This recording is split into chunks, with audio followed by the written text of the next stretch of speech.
Custom का chapter number 7 करते हैं। चैप्टर का क्या नाम है? Duty drawback. ठीक है, यानी ड्यूटी कब हमको वापस मिल सकती है। ड्यूटी यानी कौन सी duty? Of course custom duty. Intro. An important principle in the levy of custom is that goods should be consumed within the country. यानी हमारी जो भी गुड्स है ना, उन्हें हमें कंज्यूम करना है। कहाँ? अपने देश में। ठीक, जहाँ भी आप इंपोर्ट कर रहे हो वहाँ पर। ये सबसे बेसिक रूल है कस्टम का। अगर आप उसको इंपोर्ट नहीं, मतलब इंपोर्ट करने के बाद उसको अगर आप यूज़ नहीं करते हो तो फिर उसके ऊपर ड्यूटी नहीं लगना चाहिए, है ना। और अगर लगी है तो वापस हो जाना चाहिए। तो यही चीज़ से हमारा ये चैप्टर डील करने वाला है। चलो, द री export of goods imported into the country is broadly on 2 occasion. क्या बोल रहा है वो? कि ज़्यादातर जो हमारा री एक्सपोर्ट होता है वो 2 कंडीशंस में होता है। ठीक है, ब्रॉडली बोल रहा है, यानी इसको एक चीज़ नहीं है, ये कई चीज़ें और हो सकती हैं। ठीक, where the goods are send back as such. अच्छा, ये जो 2 ओकेजन्स है ना, उसमें से हम पहला देख रहे हैं, A, where the goods are send back as such. ठीक है, तो सबसे इम्पोर्टेंट वर्ड क्या है यहाँ पर इस डेफिनेशन का? वो है एज सच। और यही हमारे पूरे चैप्टर में काम आने वाला है। पूरे चैप्टर में केवल 2 ही सेक्शंस हमको पढ़ने हैं और रूल्स हैं थोड़े बहुत, और कुछ भी नहीं है इसमें। ठीक है, इसलिए एक एक वर्ड इम्पोर्टेंट है। जैसे यहाँ पर हमारे पास पहला क्या वर्ड हुआ? Where the goods are send back as such, यानी हम अभी सीख के रहे कि गुड्स वापस कब जा सकते हैं, यानी एक्सपोर्ट कब कब हो सकता है। ठीक है, री एक्सपोर्ट। तो पहली चीज़ क्या बोली? हमने गुड्स को वापस भेज दिया एज सच, वैसे का वैसा, as it is, to a foreign country. ठीक है, बाहर की कंट्री में हमने गुड्स को वैसे का वैसा भेज दिया। और क्यों भेजा? Owing to any of the following mention reason. इन कारणों के कारण अगर आप गुड्स को बाहर भेजते हो तो वो री एक्सपोर्ट होता है। ठीक है, चलो, पहला, हमारे जो गुड्स थे ना वो not confirming to specifications of the order थे। मतलब मैंने ऑर्डर दिया कि मुझे ऐसा वाला माल चाहिए, लेकिन जो माल आया वो वैसा नहीं था, तो नॉट कन्फर्मिंग टू स्पेसिफिकेशन। किससे कन्फर्म नहीं करता है वो? स्पेसिफिकेशन से। ठीक, point number 2, goods not permitted to be imported into a country on account of trade restrictions. मतलब ये वाले गुड्स को मंगाना जो है ना वो अलाउड नहीं था, लेकिन आपने मंगा लिया, तो अब क्या करोगे? उसको वापस करोगे। तो क्या बोला? Goods not permitted to be imported into the country on account of trade restrictions. Trade restrictions के चलते इनको अपने देश में बुलाना मान्य नहीं था। ये दूसरा केस हो गया।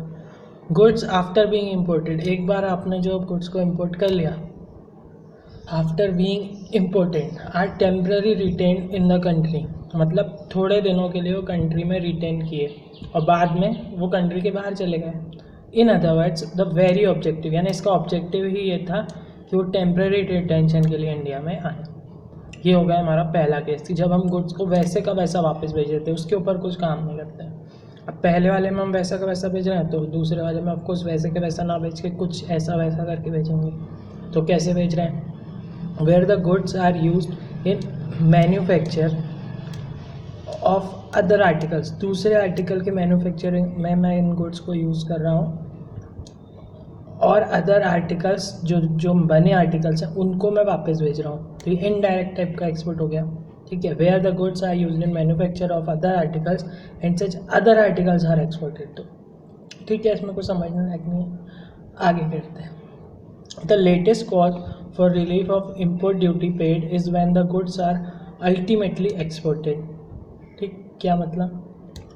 The latest cause for relief of import duty, मतलब रिलीफ ऑफ इम्पोर्ट ड्यूटी यानी मेरे को इम्पोर्ट ड्यूटी वापस मिलेगी, कब मिलेगी? तो उसके लिए उसने क्या बोला, देखते हैं इसको अच्छे से। उसने बोला the latest cause for the relief of import duty paid is when the goods are ultimately exported, यानी जब वो अल्टीमेटली एक्सपोर्ट हो जाएंगे तब हमको क्या मिल जाएगा? उसका relief. This factor gain greater importance.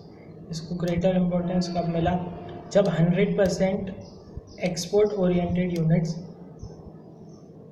अब ये क्या होती है? EOU, ये ऐसी यूनिट्स होती हैं जो सिर्फ एक्सपोर्ट के लिए बनी होती है। इनको काफ़ी सारे बेनिफिट्स मिल जाते हैं सरकार के द्वारा, ठीक है। तो इसमें क्या बोला, with the establishment of 100% export oriented unit, यानी जो पूरी तरह से केवल एक्सपोर्ट ही करती हैं, where goods manufactured are mainly exported to earn foreign exchange, ठीक। इनके आने के कारण हमको बहुत ज़्यादा इसमें ड्यूटी ड्रॉबैक वाली चीज़ को बहुत ज़्यादा इम्पोर्टेंस मिलने लगा। On parallel plane was place the goods imported by tourist लोग जो गुड्स को इम्पोर्ट करते हैं, and other passengers transmitting through India, ठीक। Under this category was the motor vehicle brought by the tourist which were used in the country for a short period of 6 से 12 months alone, मतलब वो लोग अपने बाहर से लेके आते थे, 6 से 12 महीना उनको यूज़ करके वापस ले जाते थे।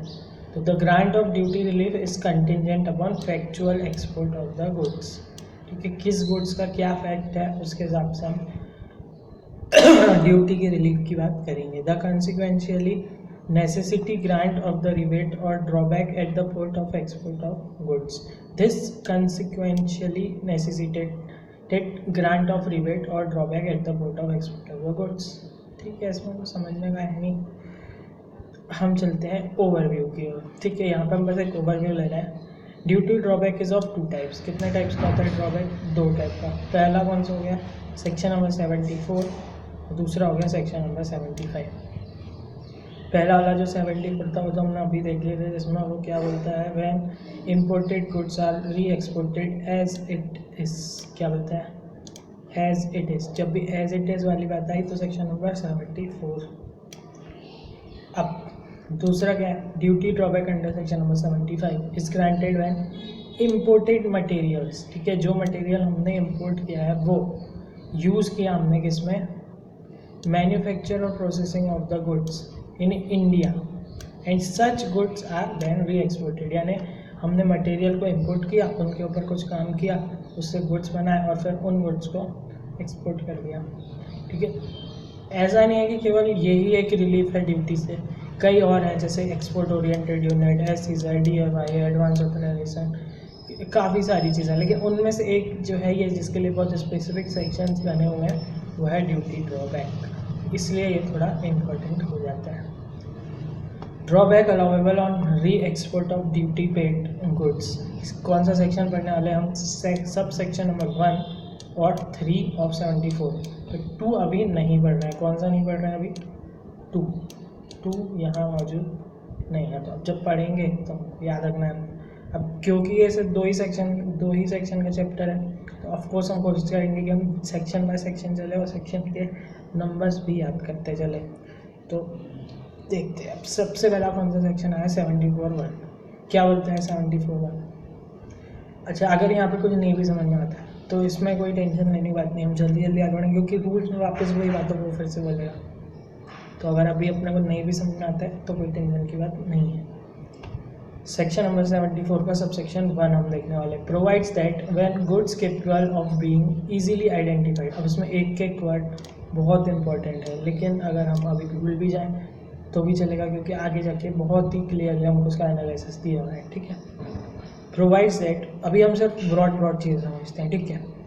Provides that when goods capable of being easily identified, अभी हम इजीली आइडेंटिफाइड को छोड़ देते हैं, ठीक है। ऐसा बोला इसने कि provides that when goods which have been imported, ऐसे गुड्स जिसको हमने इम्पोर्ट किया था कहाँ, इंडिया में, है ना, and upon which duty has been paid. चलो ये भी अगर नहीं याद रहता है तो इसको भी छोड़ दो, ठीक है, ड्यूटी पेड ये वो सब छोड़ दो।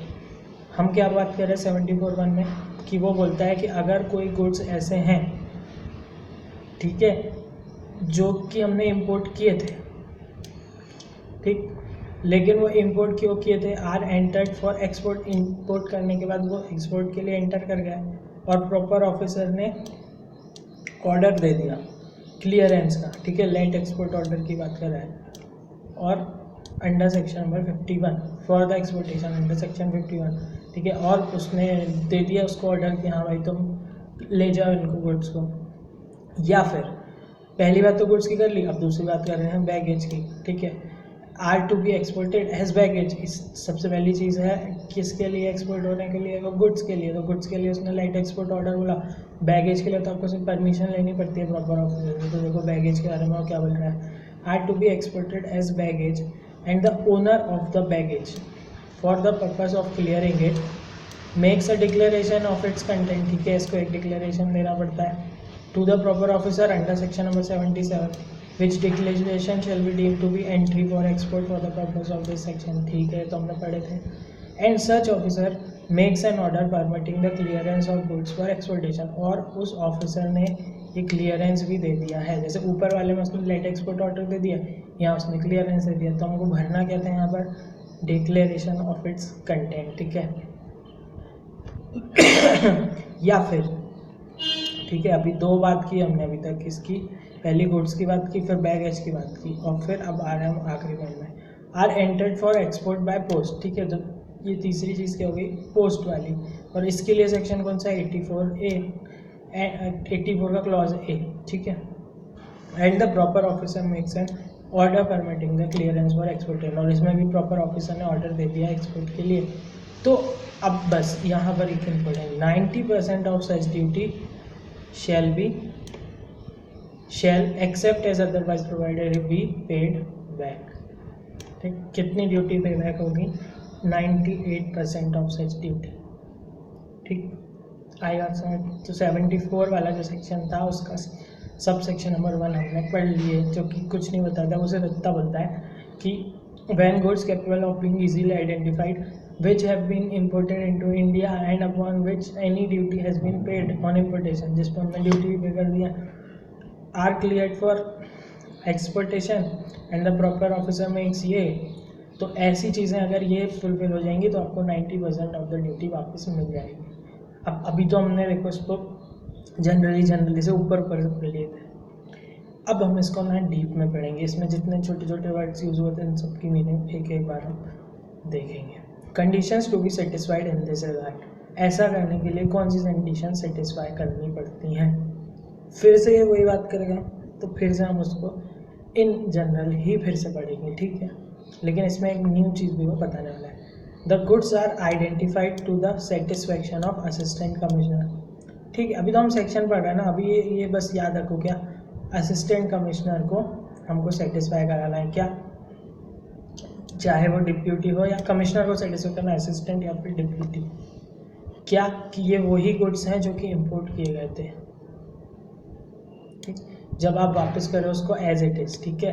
तो देखो अब ऊपर जब हम पढ़ रहे थे तो सेक्शन में कहीं उसने वर्ड यूज़ किया कि एज इट इज़, नहीं, तो ये एज इट इज़ को यूज़ करने के लिए जो एक्चुअली में मतलब वो एज इट इज़ तो एक समरी थी सेक्शन की, ठीक है, लेकिन यहाँ पर जो वर्ड यूज़ हुआ है ना वो इम्पोर्टेंट है। क्या बोला उसने, ऊपर हमने 3 कंडीशंस देख ली है, ठीक है, 3 चीज़ों के लिए कंडीशन देख लिया, ऐसा कहें। नीचे अब 2 एडिशनल कंडीशन टाइप की उसने बताया, ऊपर भी कंडीशंस थी, अभी आपको नहीं समझ में आया तो हम जब डिस्कस करेंगे तो आ जाएगा कि नीचे, चलो हम ऐसा मान लेते कि सिर्फ नीचे ही 2 कंडीशन थी।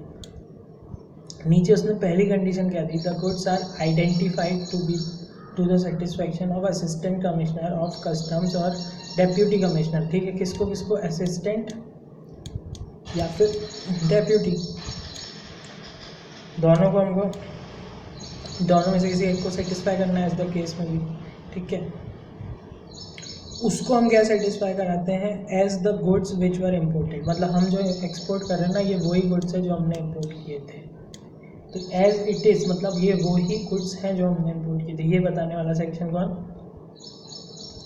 ये हमें बताना किसको है, ये बताना है डेप्यूटी या फिर असिस्टेंट कमिश्नर को। दूसरी चीज़, the goods are entered for export within 2 years, दूसरी सबसे मेन कंडीशन, वो एक्सपोर्ट के लिए केवल 2 महीनों में जा सकते हैं, मतलब इंपोर्ट करने के 2 महीनों में ही आपको उसको क्या करना है, एक्सपोर्ट, क्या करना है, एक्सपोर्ट, कितने महीने में, केवल और केवल 2 सालों में, सॉरी, विद इन 2 ईयर्स। तो ये हमारी दूसरी कंडीशन होगी। पहली कंडीशन हमको सेटिस्फाई करानी है क्या, एज इट इज़ वाली, तो एज इट इज़ वाली कंडीशन क्या है, AI एज इट इज़, ठीक है। उसके लिए हमको असिस्टेंट और डिप्यूटी को, असिस्टेंट या फिर डिप्यूटी कमिश्नर को बताने कि हाँ ये वही है जो हमने लिए थे, और 2 सालों में हमको कर देना है, ठीक है। अच्छा, अब गलती की सबसे बड़ी संभावना, मैंने बोला 2 साल, तो 2 साल किसके, from the date of payment of duty on the importation there, import duty pay होने के 2 सालों में अगर वो गुड्स जा रहे हैं तो हम मान लेंगे कि ठीक है, हम इसको एज इट इज़ एक्सपोर्ट कर सकते हैं। However in any particular case the aforesaid period of 2 years may on sufficient cause being shown extended by the board. कौन एक्सटेंड करेगा? बोर्ड, पीओवी और नहीं, सीधे सीधे बोर्ड। ठीक, उतने पीरियड के लिए जितना उसको सही लगता है। अब 74 का हमने पहले बोला कि हम सेक्शन नंबर 1 पढ़ेंगे और फिर 3 पढ़ेंगे, 2 नहीं पढ़ेंगे, जब पढ़ेंगे तब की तब देखेंगे। 74 का 3 क्या बोलता है? अच्छा देखो, हमने समरी में देखो भाई 74 जो बात करने वाला है वो सिर्फ एज इट इज़ की बात करने वाला है। एज इट इज़, जैसे कि वैसे जब वापस करते हो तो 174 का सेक्शन हमको लगता है। तो अब उसी में और क्या ही बात करेगा वो, तो उसने 2-3 बातें कह दी, जैसे कि ये वाली कि भैया 90% आपकी ड्यूटी वापस होगी। दूसरी बात उसने कह दिया कि वो एज इट इज़ की उसने बता दिया कि आप सेटिस्फाई करा दो असिस्टेंट को या फिर डेप्यूटी को। तीसरी बात उसने बोला कि goods are rented for export 2 सालों में हो जाए। ठीक है, 2 सालों में from the payment of duty. ठीक है, डेट ऑफ इम्पोर्ट नहीं, date of payment of duty on importation. ठीक, अब आते हैं हम 74 के 3 में। Provides that the central government may make rules, क्या बना सकती है वो rules, for the purpose of carrying out the provision of this section and in particular such rules में। अब ये वाला सब सेक्शन कोई खास काम का है नहीं, लेकिन हम इसको पढ़ लेते क्योंकि हम एक्चुअली इसी के बारे में सब कुछ पढ़ने वाले। ये तो सिर्फ एक ऊपर की भूमिका बनाता है कि चाहे तो वो प्रोविज़न बना सकती है, रूल्स बना सकती है, और उन रूल्स में हम गवर्नमेंट क्या क्या बनाएंगी, हमको तो एक्चुअली रूल्स ही पढ़ने हैं। तो चलो अब जो भी इसमें दिया पढ़ तो ले रहे हैं। प्रोवाइड्स फॉर द मैनर, सबसे पहला जो रूल बनने वाले हैं वो क्या बताएंगे, manner in which identity of the goods in different consignments which are stored together in bulk may be establish. तो पहली चीज़ वो क्या बताएंगे कि भैया पूरे गुड्स जो होते हैं वो तो बल्क में सेव होते हैं। कैसे सेव होते हैं? बल्क में।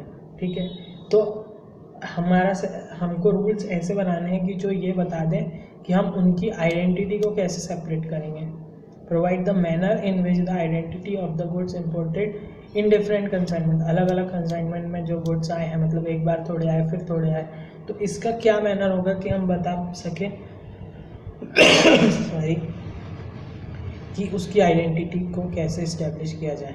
ठीक, next, specify the goods which shall be deemed not to be capable of being easily identified, यानी ये रूल्स ये भी बता सकते हैं कि भैया ऐसे कौन से गुड्स हैं जो कि अलग से हम आइडेंटिफाई करने में मुश्किल है, यानी जिसका हमको रिलीफ नहीं मिलेगा। ठीक है, जिसका रिलीफ नहीं मिलेगा।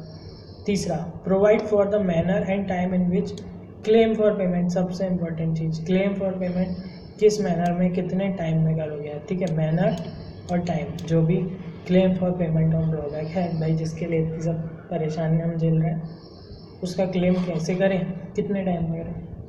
ठीक, आ गया 74(3), कुछ नहीं है, ये बताता है कि भाई कौन से टाइप के रूल बना सकते हैं। तो पहला रूल है हम कैसे आइडेंटिफाई करें उन गुड्स को जो कि नॉर्मली छोटे छोटे कंसाइनमेंट में डिफरेंट कंसाइनमेंट में आते हैं और बल्क में होते हैं सेव। अच्छा, कौन से ऐसे गुड्स हैं जिनको हम आइडेंटिफाई करना ही हमारे लिए मुश्किल है, दूसरा हो गया। तीसरा क्या हो गया कि भैया कैसे हम एप्लीकेशन करें उसके पेमेंट की। ठीक है, provide the manner and time in claim for payment, कैसे करेंगे। अब आते हैं एनालिसिस ऑफ सेक्शन 74(1)(3) जो हमने ऊपर पढ़ा है, अब पढ़ेंगे उसको डिटेल में। ऊपर हमने सब पढ़ते कि हाँ भाई गुड्स आ गए, आने के बाद हमने 2-3 चीज़ें देख ली थी कि भाई 2 साल में वापस करना है, 90% ही मिलेगा, फिर सेटिस्फाई कराना है। लेकिन उसको बारीकी से इस वाले सेक्शन में हम देखना है। एक्चुअली ये सेक्शन नहीं है, ये एनालिसिस है। क्या है? एनालिसिस, यानी जो ऊपर पढ़ा है ना उसी की समरी टाइप की है ये, लेकिन ये बहुत डिटेल में, इसलिए मैंने ऊपर की चीज़ों को इग्नोर कर दिया। तो अब इसको नहीं करेंगे हम लोग। हमें कंडीशन सेटिस्फाई करनी है। ठीक है, एज इट इज़ एक्सपोर्ट करने के लिए अगर ये कंडीशन सेटिस्फाई हो जाती है तो ही तो आप उसको कर सकते हो एज इट इज़ एक्सपोर्ट। कौन से सेक्शन में? 74 में। तो क्या कितनी कंडीशन है पहले तो ये देखते हैं। ABCDEF यानी 6 कंडीशंस हैं। कितनी है? 6। कितनी कंडीशंस हैं? 6 कंडीशंस हमको फुलफिल करनी है। अच्छा, अगर वैसे, क्योंकि देखो मैं तो आपको ये बता दिया कि भाई ये जो भी कंडीशन है, जो भी चीज़ें हैं, ये सब ऊपर वाले सेक्शन से ही फिल्टर होके यहाँ पर लिखी हुई है। तो एक दो अगर हम याद करने की कोशिश करें तो मुझे एक याद आती है वो 2 ईयर वाली कंडीशन। ठीक, दूसरी मेरे को याद आती है कि वो असिस्टेंट और डेप्यूटी से जो हमको लेना था अप्रूवल वो। फिर एक याद आती है 98% वाली, ये कंडीशन है कि नहीं मुझे श्योर नहीं है, लेकिन हाँ मतलब मुझे उस चीज़ के बारे में कितना पता चला 74 के बारे में, तो ये 3 चीज़ तो पता चली। और इसके अलावा कोई मुझे तो नहीं याद आ रहा है। ठीक है, हाँ इम्पोर्ट होना चाहिए, नॉर्मल चीज़ें कि भाई इम्पोर्ट क्या पढ़े थे हमने कि भाई इम्पोर्ट होना चाहिए। फिर वो बार बार आइडेंटिटी की बात करें तो हाँ हो सकता है आइडेंटिटी वाला एक पॉइंट हो। फिर उसने हमने एक और इम्पोर्टेंट चीज़ लिखे थे कि भैया वो जो डेट है ना वो import payment of import duty वाली डेट होना चाहिए। ठीक है, इम्पोर्ट ड्यूटी। इतनी चीज़ें मुझे तो याद आ रही है, हो सकता है कि 6 पॉइंट हो ना हो, मुझे नहीं पता। ठीक, पहला point, the goods should have been imported into India, यानी कि ये हम हो गए सही। तो पहला पॉइंट हमने सोच लिया था कि भाई हाँ the goods should have been imported into India. Next, the duty of custom should have been paid. ठीक है, कस्टम ड्यूटी पे हो जानी थी, शायद यही हमने यहाँ पर लिखे थे ना, इम्पोर्ट ड्यूटी। ओके, आपने इम्पोर्ट किए थे गुड्स को, ठीक है, मतलब आप किसी भी गुड्स को ऐसे ही भेज दो रहे हो तो वो नहीं होगा, तो आपके लिए गुड्स कैसे होनी चाहिए, इम्पोर्टेड। इसलिए ये वाला क्लॉज है क्या कि जो इम्पोर्टेड गुड्स है उसको अगर आप री एक्सपोर्ट करोगे तो आपको एक्सपोर्ट ड्यूटी नहीं लगेगी। ठीक, next, the duty of custom should be paid thereon, उसके ऊपर ड्यूटी पे हो गई हो, जो आपने जब आपने इम्पोर्ट किया हो तो ड्यूटी पे कर दिया हो। The goods should be capable of being easily identified. ठीक है, एक और चीज़ हो गई हमारी, ये वाली कंडीशन ये थी आइडेंटिफाइड वाली। ठीक, easily identified which were originally imported as it is के लिए जो हमने क्लॉज पढ़े थे। The goods should have been entered for export either on shipping bill through sea, या फिर एयर के लिए क्या होता है bill of export, sorry sea या फिर एयर के लिए क्या होता है शिपिंग बिल, और लैंड वाले के लिए होता है बिल ऑफ एक्सपोर्ट, है ना। यानी कि the goods should have been entered for export, export के लिए ले जाते समय आपके पास ये डॉक्यूमेंट्स होने चाहिए थे, और वो डॉक्यूमेंट्स कौन से हैं, बिल ऑफ शिपिंग और बिल ऑफ एक्सपोर्ट। अगर लैंड वाला है ये तो हम पिछले चैप्टर में देख चुके हैं, या फिर अगर वो बैगेज है, ठीक है, या फिर अगर वो बैगेज है या फिर थ्रू पोस्ट है, और प्रॉपर ऑफिसर ने एग्जामिनेशन के बाद और ये इंश्योर करने के बाद कि यहाँ पर कोई भी प्रोहिबिटेशन या फिर रिस्ट्रिक्शन नहीं है, तो वो क्लियरेंस उसको मिल गया। मतलब इसमें अपने को कुछ भी नहीं देखना है। सेक्शन नंबर 51 हमने देखे थे, 84A देखे थे पोस्ट के लिए, बस। तो उन वो सेक्शंस में क्या होता था, बिल्स होते थे, जैसे शिपिंग बिल होता था एयर और वाटर के लिए, और लैंड के लिए होता था बिल ऑफ एक्सपोर्ट। ये 2 टाइप के बिल होते थे, और हम बोले थे कि हाँ चलो अगर ये बिल है तुम्हारे पास तो ले लो, लैंड एक्सपोर्ट ऑर्डर ले जाओ, जी लो अपनी ज़िंदगी। फिर उसके बाद बैगेज में हम बैगेज के रूल्स थे बहुत सारे, तो बैगेज के रूल्स में यही था कि भैया उसको प्रॉपर ऑफिसर से क्या मिल जाना चाहिए, क्लियरेंस। और पोस्ट ऑफिस वाले में वही चीज़ थी कि उसको क्लियरेंस मिल जानी चाहिए। तो बस इतना ही लिखना है इसमें, ठीक है। तो ये एक्चुअली वही पॉइंट्स हैं जिसको थोड़ा सा डिटेल में यहाँ पर ले लिया गया। तो हमारे कितने हो गए अभी तक, 4 पॉइंट। पहला वाला कि भैया वो जो है इम्पोर्टेड गुड्स होने चाहिए, कैसे होने चाहिए, इम्पोर्टेड है तो इम्पोर्ट ड्यूटी पे हो जानी चाहिए, ठीक। इजीली आइडेंटिफाइड हो जाने चाहिए कि ये ही हमने इंपोर्ट किए थे। उसके बाद बिल्स होने चाहिए हमारे पास, ठीक, दुनिया भर के जो बिल थे वो होने चाहिए। उसके बाद the goods are identified to the satisfaction of assistant और deputy commissioner of custom as goods which were imported. हमको ये किसको बताना था कि ये वही है जो हमने इम्पोर्ट किए थे, असिस्टेंट और डेप्यूटी कमिश्नर को। ये बात भी हमने ऊपर कर ली। अब बचा आखिरी point, the goods are entered for export within 2 years from the date of payment of duty on the importation there. तो ये 2 year वाला पॉइंट भी हम पढ़ चुके थे। अब बात बची बस क्या कि ये 98 वाला पॉइंट कहीं नहीं है, तो ये आया है नीचे आई, एक्चुअली कंडीशन नहीं है तो रिजल्ट है।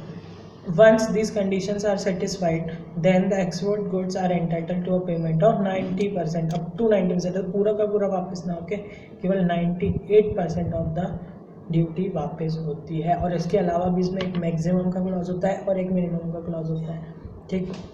उसमें मार्केट प्राइस वगैरह पर भी हमको ध्यान देना पड़ता है, जो आगे आने वाले सेक्शंस में आने वाला है। The conditions could be amended, modified depending upon other facts. Factual होता है, वैसे भी हम ऊपर पढ़ चुके थे, तो ये चीज़ें चेंज हो सकती है। 74 is resorted, section number 74 is resorted to where there is an excess shipment or wrong shipment or goods have been imported for the purpose of participation in an exhibition and sent back etc. Excess shipment मैंने जितना नहीं बुलाया था उससे ज़्यादा आ गया, wrong shipment यानी जैसा नहीं चाहिए था वैसा आ गया, या फिर एग्जीबिशन और सेंड बैक तो हमको समझ आता है। Time limit for 74 under sub clause B of 74(1). अच्छा 74(1) का सब क्लॉज बी, ऐसा हमने कुछ पढ़े क्या? चलो देख लेते हैं। अब ऐसा कुछ यहाँ पर बी करके भैया हमारी बुक में तो नहीं लिखा है, ठीक है बी।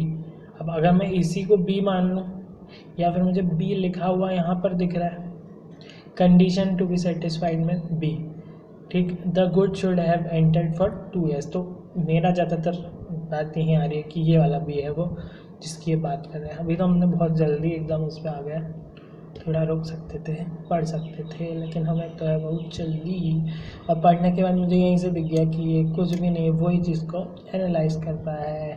तो ये तो हमने ऊपर कंडीशंस में ही देख लिया कि 2 years from the date of payment of duty, ठीक है। पेमेंट ऑफ ड्यूटी ये तो हमने वहीं पकड़ ली थी वाली बात कि payment of duty on importation की बात कर रहा है वो। तो यहाँ पर बस ये इसी चीज़ को थोड़ा सा स्टार मार्क करके बता दिया गया कि हाँ बॉस इम्पोर्ट ड्यूटी के पेमेंट के समय ही आपको ऐसा करना है। It may be noted that the time period related to date of payment of duty and not date of importation. तो ये तो हम इतने ज्ञानी हो गए कि हमको वहीं पता चल गई थी ये बात। फॉर इंस्टेंस, चलो इसका एग्जाम्पल देखते हैं। For instance if importer warehoused, मतलब इम्पोर्टर ने लाया और वेयर हाउस में रख दिया, the relevant date is date on which warehouse goods are cleared for home consumption. हमको पता है कि हम तुरंत थोड़ी दे देते हैं ड्यूटी वेयर हाउस पे, जब हम होम कंजम्पशन के लिए उसको निकालते हैं उस समय हम ड्यूटी का पेमेंट करते हैं। And not the date when the goods are imported. हाँ ठीक है। एक्सटेंशन ऑफ टाइम लिमिट, अब ऊपर देखो हमने पढ़े थे कि टाइम लिमिट अगर गवर्नमेंट चाहे तो वो बदल सकती है। तो इसमें क्या बोला, sufficient reason is shown by the importer as to why he was prevented from exporting the goods within the set period of 2 years। तो central board of indirect taxes and customs may in its discretion extend the period further depending upon the merits of each case। क्या हमने ऊपर गलत पढ़े थे? हमने शायद central government पढ़ लिए थे। चलो एक बार देख लेते हैं। नहीं, हमने पढ़े थे कि यहाँ लिखा हुआ है बोर्ड, लिखा हुआ है बोर्ड, तो हम खुद भूल गए बेटा। चलो कोई बात नहीं, यहाँ तक की बात कर लेते हैं।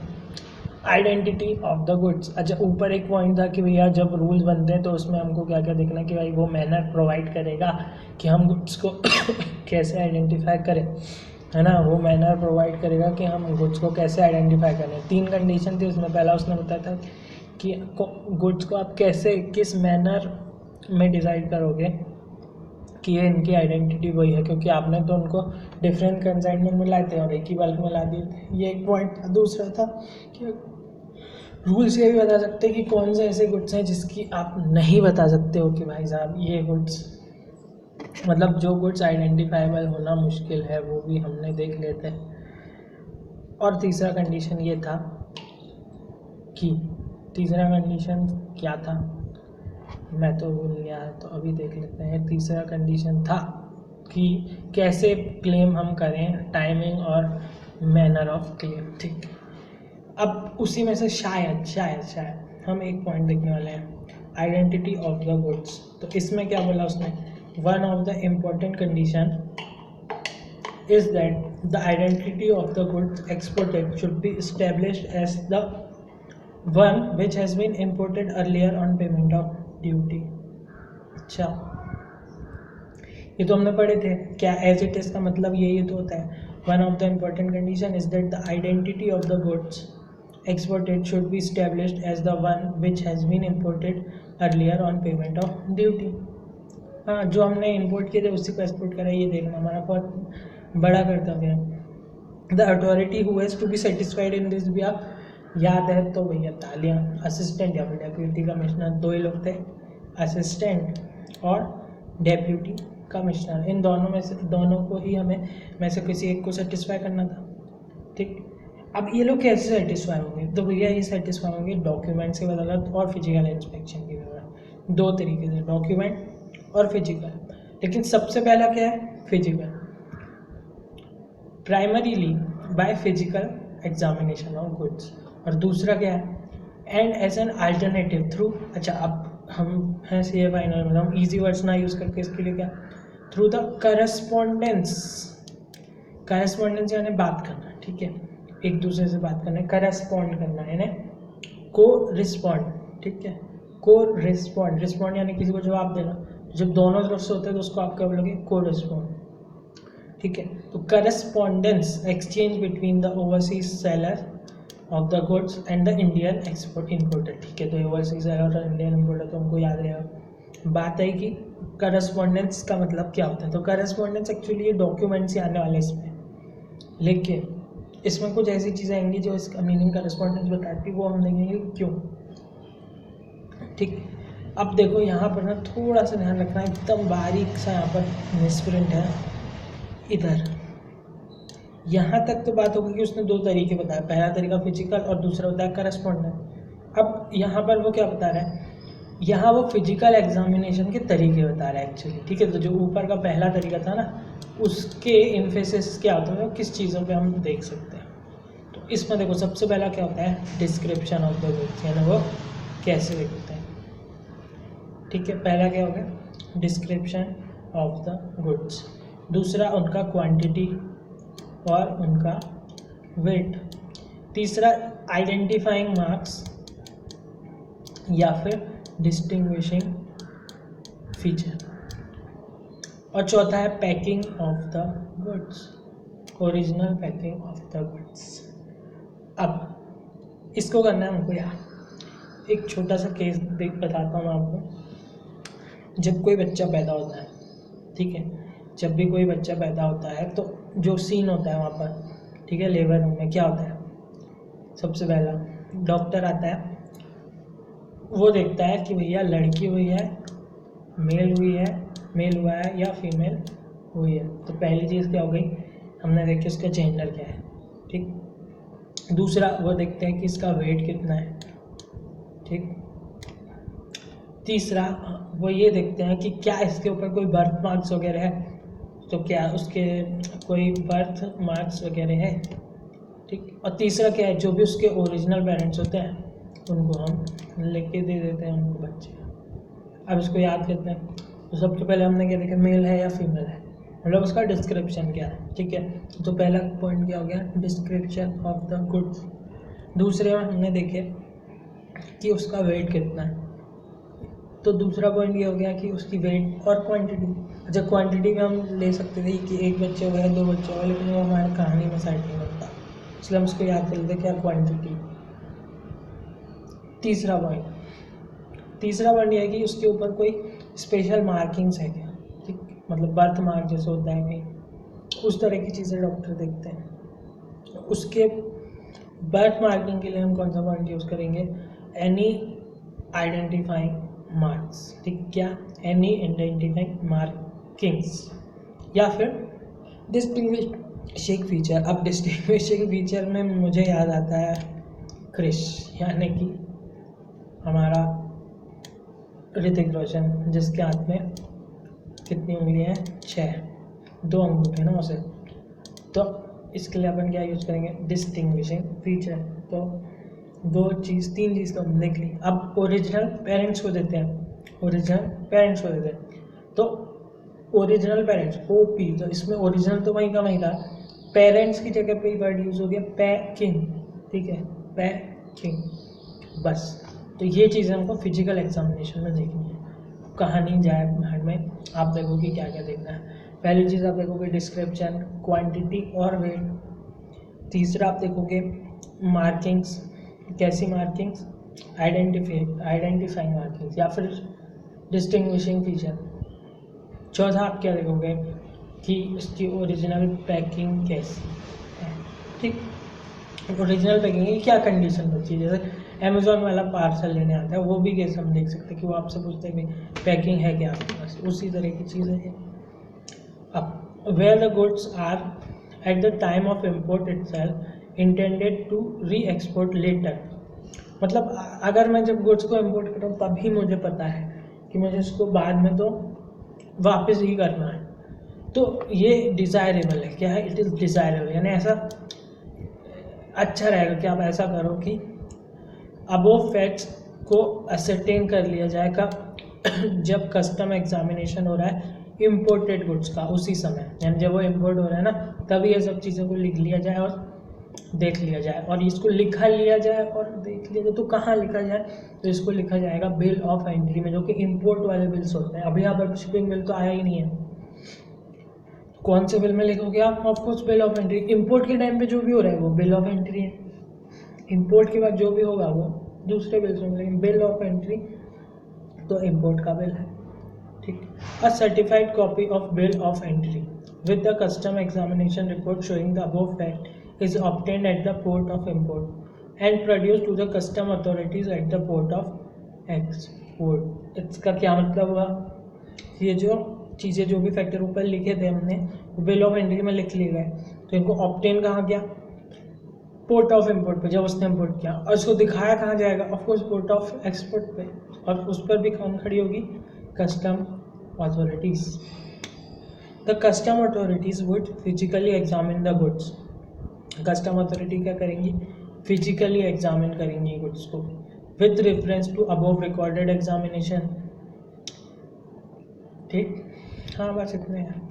If the identity is to be establish through documents. अच्छा, दो चीज़ें देखे थे, फिजिकल और करस्पॉन्डेंस। अब करस्पॉन्डेंस में ही देखो मैंने बोला था कि वो वर्ड यूज हुआ सपोज डॉक्यूमेंट के लिए, तो अब हम देख रहे हैं कि भैया डॉक्यूमेंट्स के द्वारा अगर किया जाएगा तो हम उसको क्या करेंगे। ठीक है, पहले तो हम पहला वाला पॉइंट कितने पॉइंट है इसमें ये देखते हैं। हमको याद कितने पॉइंट करना है? 4। कितने पॉइंट याद करने हैं? 4। डॉक्यूमेंट, तो सबसे पहले तो डॉक्यूमेंट में डॉक्यूमेंट का ही पॉइंट आता है। कौन सा डॉक्यूमेंट होगा जिसके लिए आपने जब भी गुड्स को इंपोर्ट करोगे तो कौन सा डॉक्यूमेंट होगा? पहले तो इंपोर्ट के डॉक्यूमेंट्स। ऑफ कोर्स इनमें क्या क्या आता है? देखो अब आई वाले ना बहुत सारे वर्ड्स हैं इसमें, तो हम आई को एक तरफ ले लेते हैं। तो इंपोर्ट डॉक्यूमेंट पहला तो हो गया इंपोर्ट डॉक्यूमेंट्स इंक्लूडिंग, मतलब एक्चुअली तो इसके अंदर जो जाते हुए गया, बट फिलहाल हम ले रहे हैं इंपोर्ट डॉक्यूमेंट्स। पहला क्या हो गया? इंपोर्ट डॉक्यूमेंट, जिसमें क्या क्या आता है? इंडेंट। अच्छा, इंडेंट क्या होता है मुझे भी नहीं पता, नहीं पता है तो देख लेते हैं। इंडेंट क्या होता है?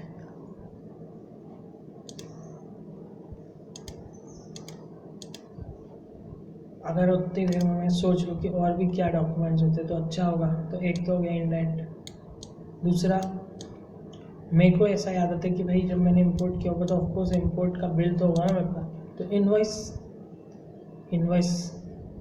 तो इंडेंट का क्या मतलब होता है? To start a line of writing further from left hand side of the page then other line. नहीं, ये तो हमको कोई लेना देना नहीं है। हम देखते हैं इंडेंट इन कस्टम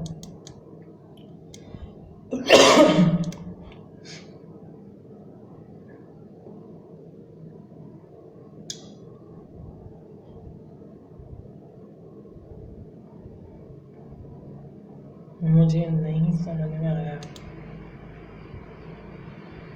ये तो लेटर जैसे लेटर राइटिंग टाइप की चीज़ें दिख रही है। चलो अब इतने के बाद याद तो रहेगा, अभी फिलहाल तो मुझे नहीं मिला है, मैं आपका भी समय नहीं लगा आपको मिल जाएगा। तो क्या बोला हमने कि हमारे पास क्या होना चाहिए? इंडेंट। क्या होना चाहिए? इंडेंट। क्या होना चाहिए? इंडेंट। ठीक, तो हम जो डॉक्यूमेंट्स की बात कर रहे हैं उसमें से एक डॉक्यूमेंट है इंडेंट वाला। ठीक है, क्या नाम है इसका? इंडेंट। इसके बाद दूसरा देखो हमने बोल दी थी इनवॉइस, 2 हो गया। तीसरा इंश्योरेंस या फिर अदर रिपोर्ट, इंश्योरेंस या फिर अदर सर्वे रिपोर्ट्स। ठीक, ये भी हो गया हमारा इंश्योरेंस। तो आई के हमारे पास 3 पॉइंट तो तैयार हो गए, इंडेंट, इनवॉइस, इंश्योरेंस। अब दूसरे क्या क्या बचे? देखो कॉन्ट्रैक्ट कॉन्ट्रैक्ट हुआ होगा तो उसका एक्सेप्टेंस हुआ होगा, ठीक है, कॉन्ट्रैक्ट और एक्सेप्टेंस ये 2 पॉइंट हो गए।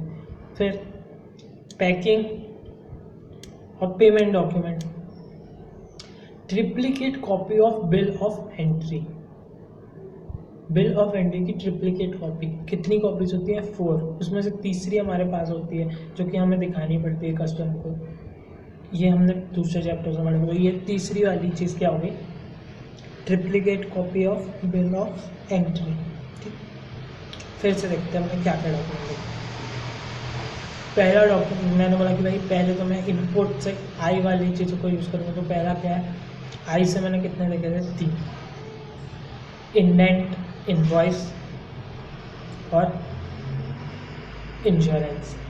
दूसरा मैंने देखा था कॉन्ट्रैक्ट और उससे मिलता जुलता था एक्सेप्टेंस। फिर क्या देखा हमने, फिर हमने देखा triplicate copy of bill of entry, other survey report, packing और पेमेंट डॉक्यूमेंट। तो उसमें से जितने याद रह जाए उतना अच्छा। अब करस्पॉन्डेंस कवरिंग, अब यही वो बात आती है कि भाई क्यों ऐसा वर्ड करस्पॉन्डेंस, क्यों वर्ड यूज हुआ है, उसका मैंने को यहाँ से पता चल जाएगा कि करस्पॉन्डेंस मतलब हमने जो बात की उससे एक्चुअली वो चीज़ है, इसमें डॉक्यूमेंट ना यूज़ करके वो वाला वर्ड क्यों यूज है। करस्पॉन्डेंस जिसमें कि क्या क्या कवर हो, सर्कमस्टेंसेस, और उन सर्कमस्टेंसेस में क्या क्या कवर होता है वो हम देखते हैं। नहीं एक्चुअली करस्पॉन्डेंस में क्या क्या आता है हम वो देखते हैं।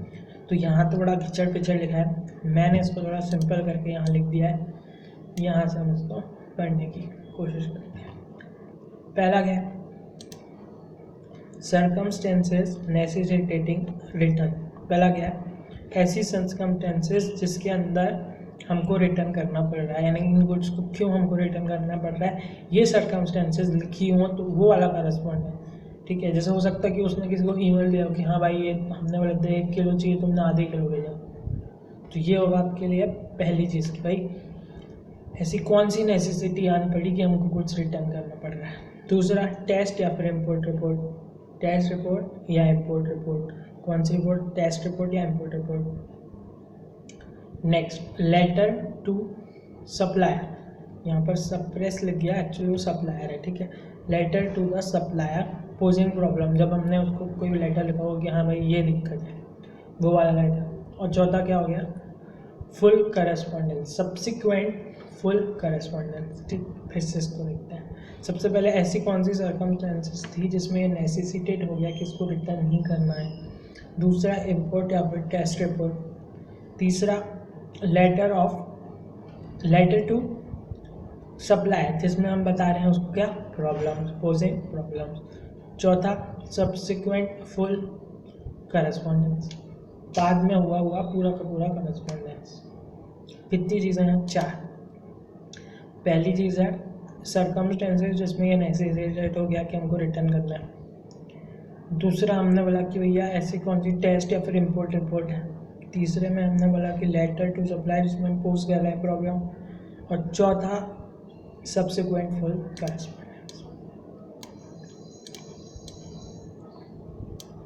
The terms and condition on विच, अच्छा हम क्या पढ़ रहे हैं, यही इससे न बाहर हो जाए, हम ये पढ़ रहे भैया करस्पॉन्डेंस वाली चीज़ों को कैसे चेक किया जाए। फिजिकल तो हमने देख लिए थे, बच्चा पैदा जैसा होता है वैसे करना है। डिस्क्रिप्शन, क्वांटिटी, वेट, उसके बाद मार्किंग्स या फिर स्पेशल डिस्टिंग्विशिंग फीचर, या फिर चौथा उसका जो पॉइंट था ओरिजिनल पैकिंग। फिर यहाँ पर हमने वही करस्पॉन्डेंस में पहले बहुत सारे टाइप के डॉक्यूमेंट लिख लिए, उसके बाद कौन सी circumstances necessitating the return of the goods है, ठीक, या फिर इम्पोर्ट या फिर टेस्ट रिपोर्ट, या फिर हम पोलिंग जो प्रॉब्लम कर रहे हैं उसका लेटर, और चौथी चीज़ की subsequent full correspondence. The terms and condition on which the supplier is prepared to take the goods back. अच्छा ऐसी कुछ ना कुछ टर्म्स तो होंगे ना कि इन टर्म्स पे सप्लायर ने बोला कि हाँ हम गुड्स को वापस लेंगे, तो वो भी चेक करना है उसको कस्टम अथॉरिटी को, ठीक। The terms and condition on which the supplier is prepared to take the goods back, the financial settlement for the cost of the goods, है ना, import duty paid on goods and all expenditure incurred by the importer on the goods. Terms and condition on which the supplier is prepared to take the goods back. तो पहला point तो हो गया terms and condition. दूसरा the financial settlement for cost.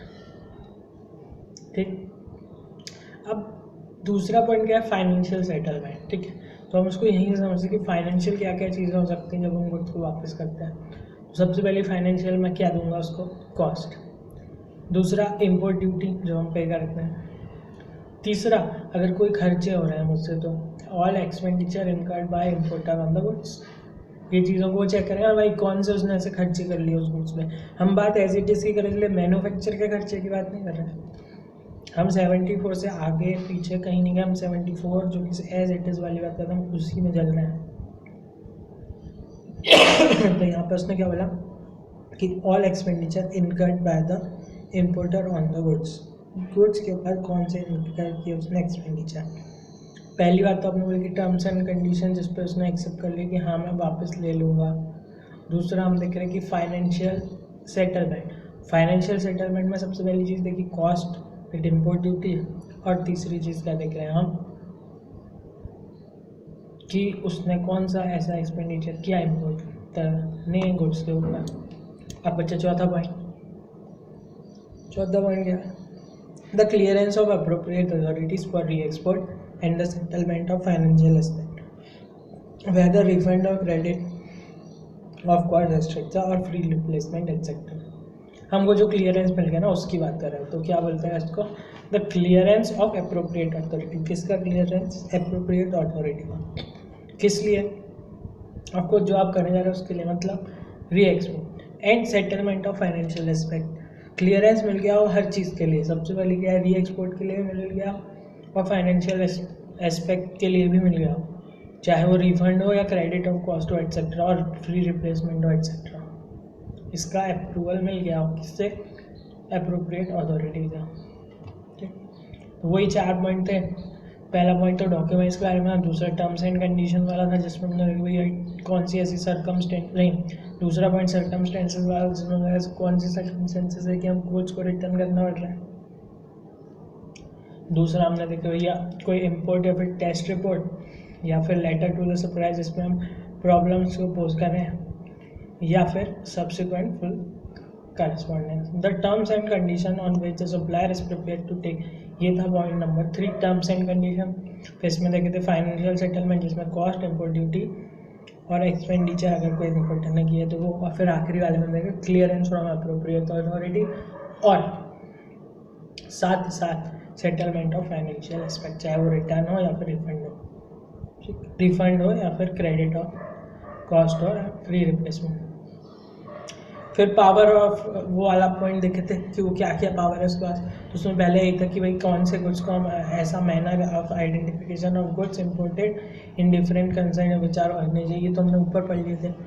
इसको हमने वहीं अच्छे से डिस्कस कर लिया, तो हम आगे फिर से उसी पे नहीं। Specifying the goods which shall be deemed to be not capable of being identified. ठीक है, ये दूसरा पॉइंट था कि ऐसे कौन से गुड्स हैं जो कि आइडेंटिफाई करना मुश्किल है, मतलब which shall be deemed to be not capable of being identified. ठीक है, कौन सा नॉट कैपेबल। और फिर तीसरे वाले में हमको मैनर और टाइमिंग बताता था, वो मैनर टाइमिंग बताता किस बारे में कि आप क्लेम और पेमेंट कैसे करोगे, जो कि सबसे इम्पोर्टेंट चीज़ है। अब ऊपर हम पढ़ चुके हैं 74 1 और 3, अब हमें पढ़ना है 2। 1 में तो हमने सिर्फ कंडीशंस ये वो पढ़े थे, 3 में सिर्फ हमने बोले थे कि वो किस किस बारे में रूल्स बना सकता है। अब आ रहा है हमारा सेक्शन नंबर 74 का सेक्शन 2, जो कि क्या बोलता है, amount of drawback where imported goods are use before re export. अच्छा, अभी तो आप बता देते ऐसे आए, एक हाथ से आए और यहाँ से चले गए।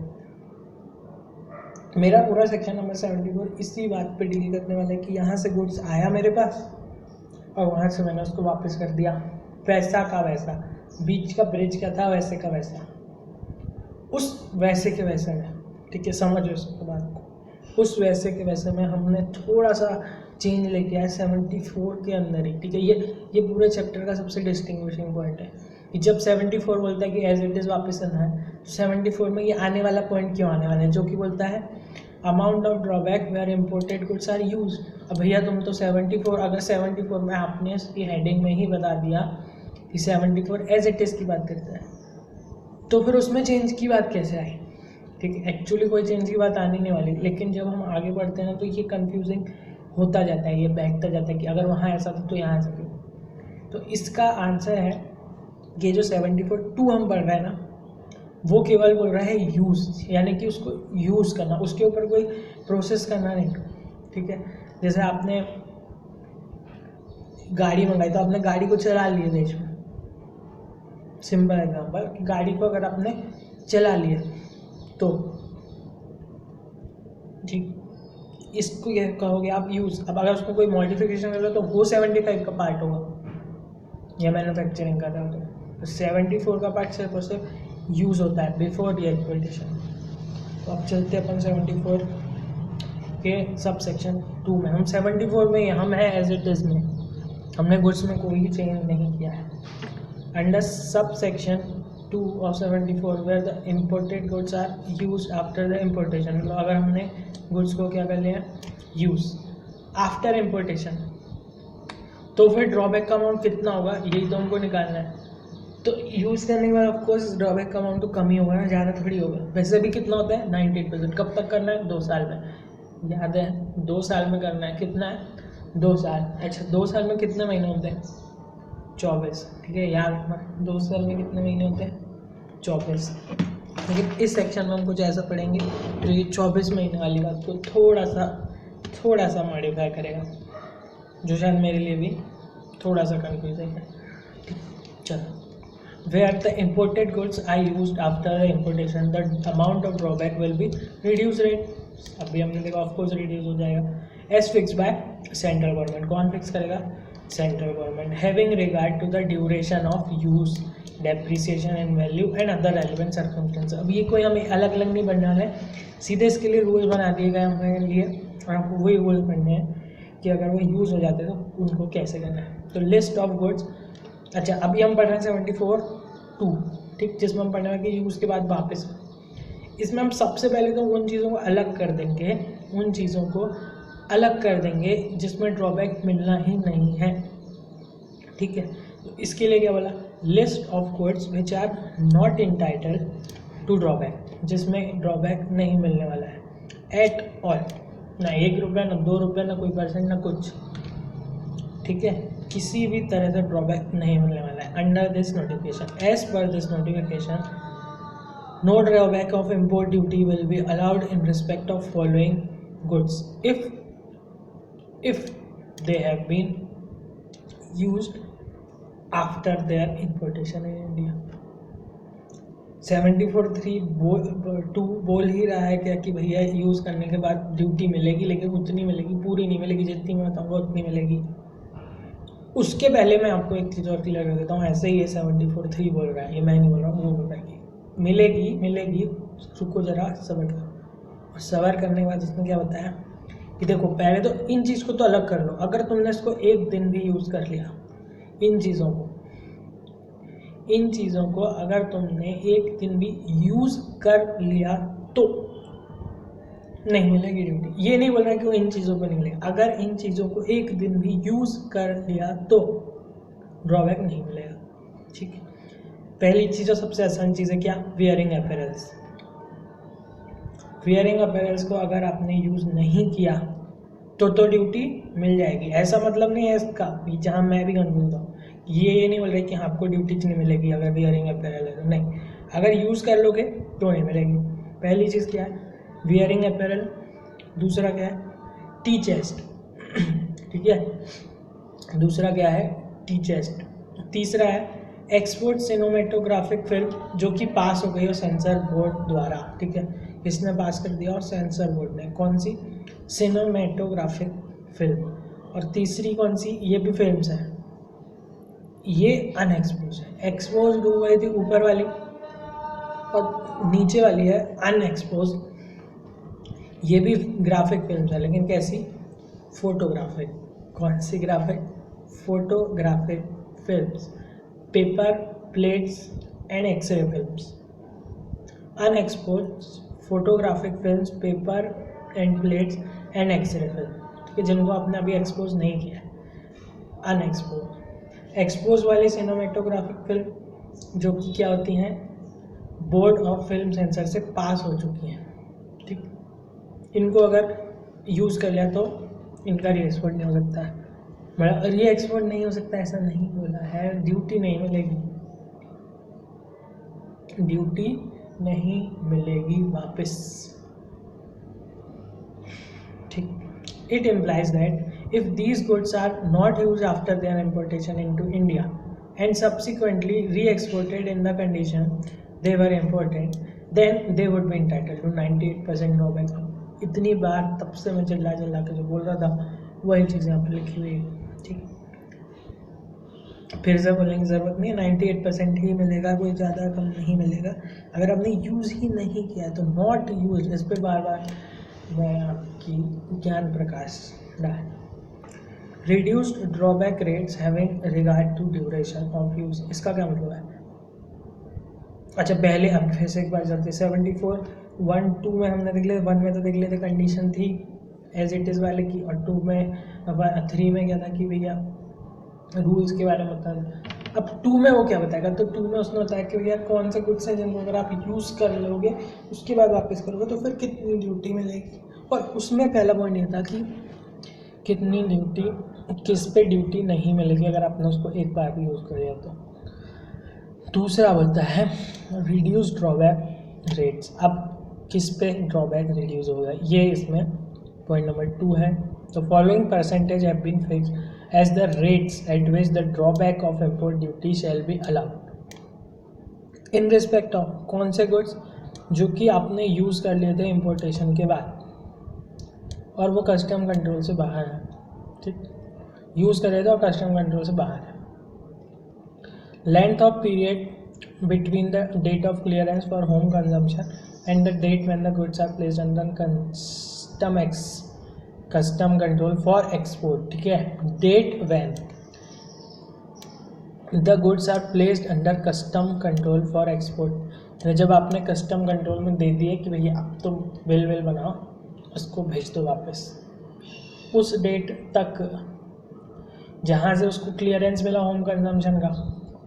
देखो अगर बिना वेयर हाउस वाले गुड्स से तो वही मिल गया, लेकिन अगर वेयर हाउस तो जब उसने अप्लाई किया कि हाँ मेरे को ले जाना है, तो उस केस में जब वो होम कंजम्पशन के लिए आ गए उसके बाद से लेके जब तक आपने उसको वापस देने तक की डेट है,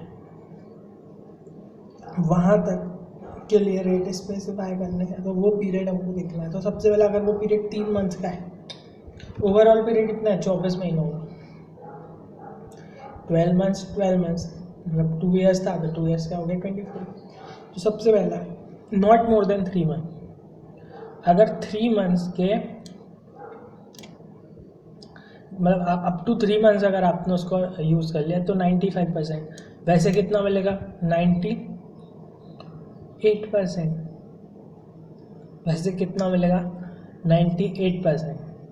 लेकिन यहाँ तो बोल रहा है क्या कि अगर नॉट मोर देन 3 मंथ्स, यानी अगर 1 महीना भी उसके तो मिलेगा कितना 95%।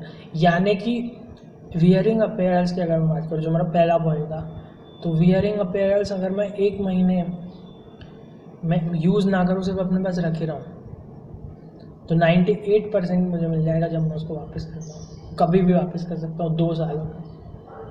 लेकिन उसके अलावा जो भी चीज़ें हैं, ठीक है, ऐसा शायद हम नॉर्मली नहीं सोचते, लेकिन सोच के देखें तो उसके अलावा अगर कोई भी चीज़ है तो उसको अगर मैंने यूज़ किया 1 महीना में, तो मुझे 98% तो छू हो गया, वो तो है ही नहीं, 98% वाला तो रूल ख़त्म ही हो गया ना। 1 दिन भी यूज़ करोगे तो यहाँ पर कितना मिलेगा आपको वापस, केवल और केवल 95%, ठीक है। 1 दिन की यूज़ से भी उसकी वैल्यू 5% की इम्पोर्ट ड्यूटी हमको कम मिलेगी, ठीक। पहला हो गया 3 मंथ्स। अब इसमें हर इसमें 3 का गैप चलेगा और आखिरी महीना होगा 18, ठीक है। कितना होगा 18, पहला हो गया 3 तक है तो 95% तक मिल जाएगी वापस। 3 से फिर 3 बढ़ा तो 3 to 6, 6 to 9 और 9 to 12, 12 to 15, 15 to 18। तो 3 to 6 में देखते हैं अब कितना मिलेगा, 3 to 6 में आपको मिलेगा 85%। फिर नीचे चले, अब ये तो याद हो गया होगा इधर वाला और इधर वाला बच गया है, तो भैया शुरू में देखो ये कितना कम होता है, कहाँ तक कम होता है, ये शुरू में कितना कम होगा 10,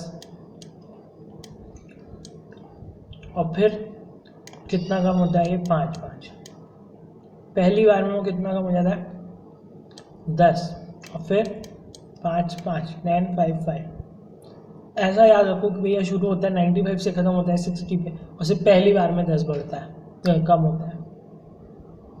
शुरू होता है 95 से और ख़त्म होता है 60 पे, शुरू होता है 95 से ख़त्म होता है 60 पे, सिर्फ एक बार 10 बढ़ेगा और वो सबसे पहले शुरू में हो जाएगा। तो 95 से 80 गया, फर्स्ट टाइम 10 हो गया, अब आई एम सॉरी 2 बार वो बढ़ेगा, 2 बार कम होगा 10 से, और 2 बार कम होगा 5 से, क्योंकि यहाँ देखो 85 से 75 किया तो फिर 10 कम हो गया, 75 से 70 के अब 5 होगा, 2 बार 10, 2 बार 3 बार 5, ठीक। 75 से 70, 70 से 65 और 65 से 60, 2 बार 10 और 3 बार 5, आखिरी ख़त्म होगा वो 60 पे, ठीक है। कहाँ ख़त्म होगा 60 पे, और 18 मंथ से ज़्यादा यूज़ करोगे तो कोई ड्रॉबैक नहीं मिलेगा। तो क्या 2 साल के बाद आप रीएक्सपोर्ट नहीं कर सकते? अरे कर सकते हो यार, तुम्हारी जब मर्जी तब करो। ड्यूटी ड्रॉबैक की बात हो रही है यहाँ पर, loss are not related to your goods, कि आप गुड्स को वापस कर रहे हो, गुड्स वापस होए नहीं होए इससे रिलेशन नहीं है इफेक्ट का, उस पर आपको ड्यूटी लगेगी, वापस मिलेगी नहीं लगेगी, कितनी लगेगी, यही बात करता है कस्टम एक्ट।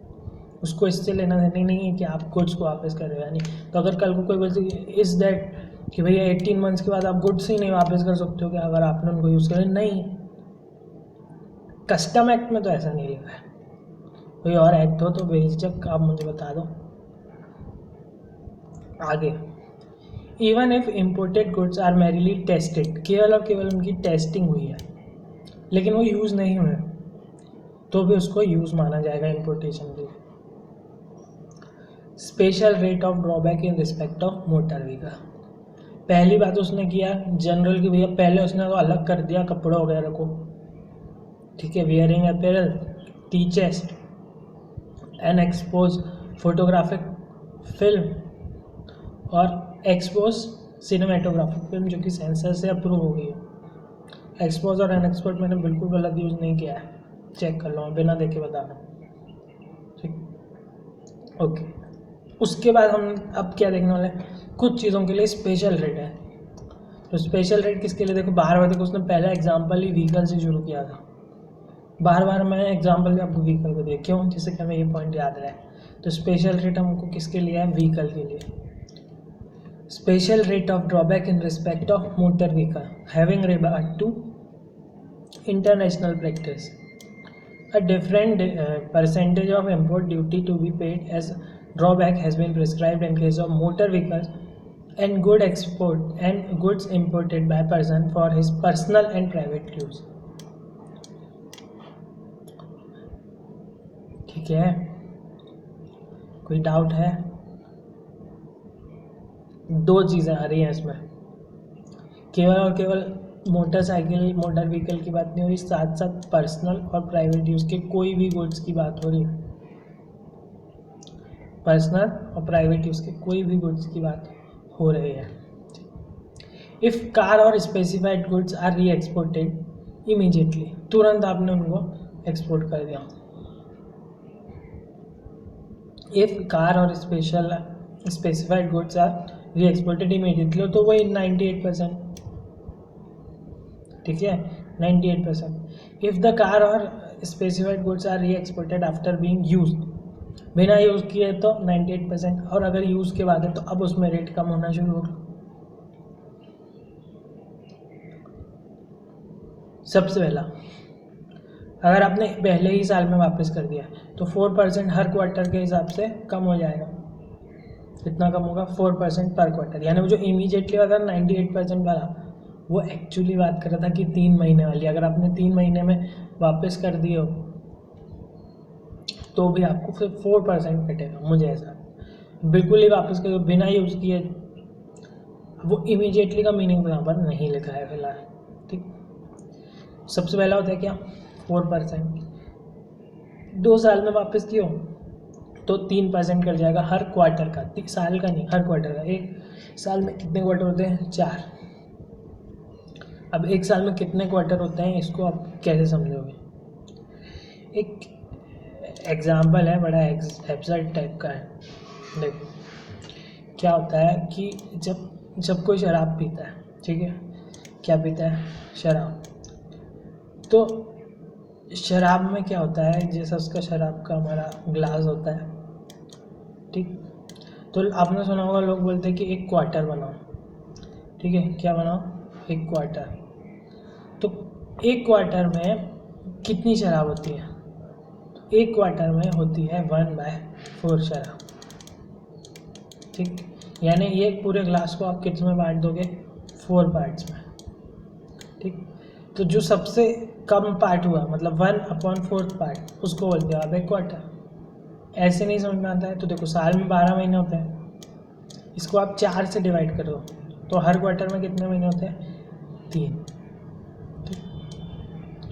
तो क्वार्टर वर्ड मेरे को तो यहीं से याद हुआ है कि भाई एक क्वार्टर पैक बनाओ। तो क्वार्टर पैक मतलब होता है कि पूरे ग्लास में से केवल 1/4 भरना, ठीक, 25% ऐसा कह लो, ठीक है।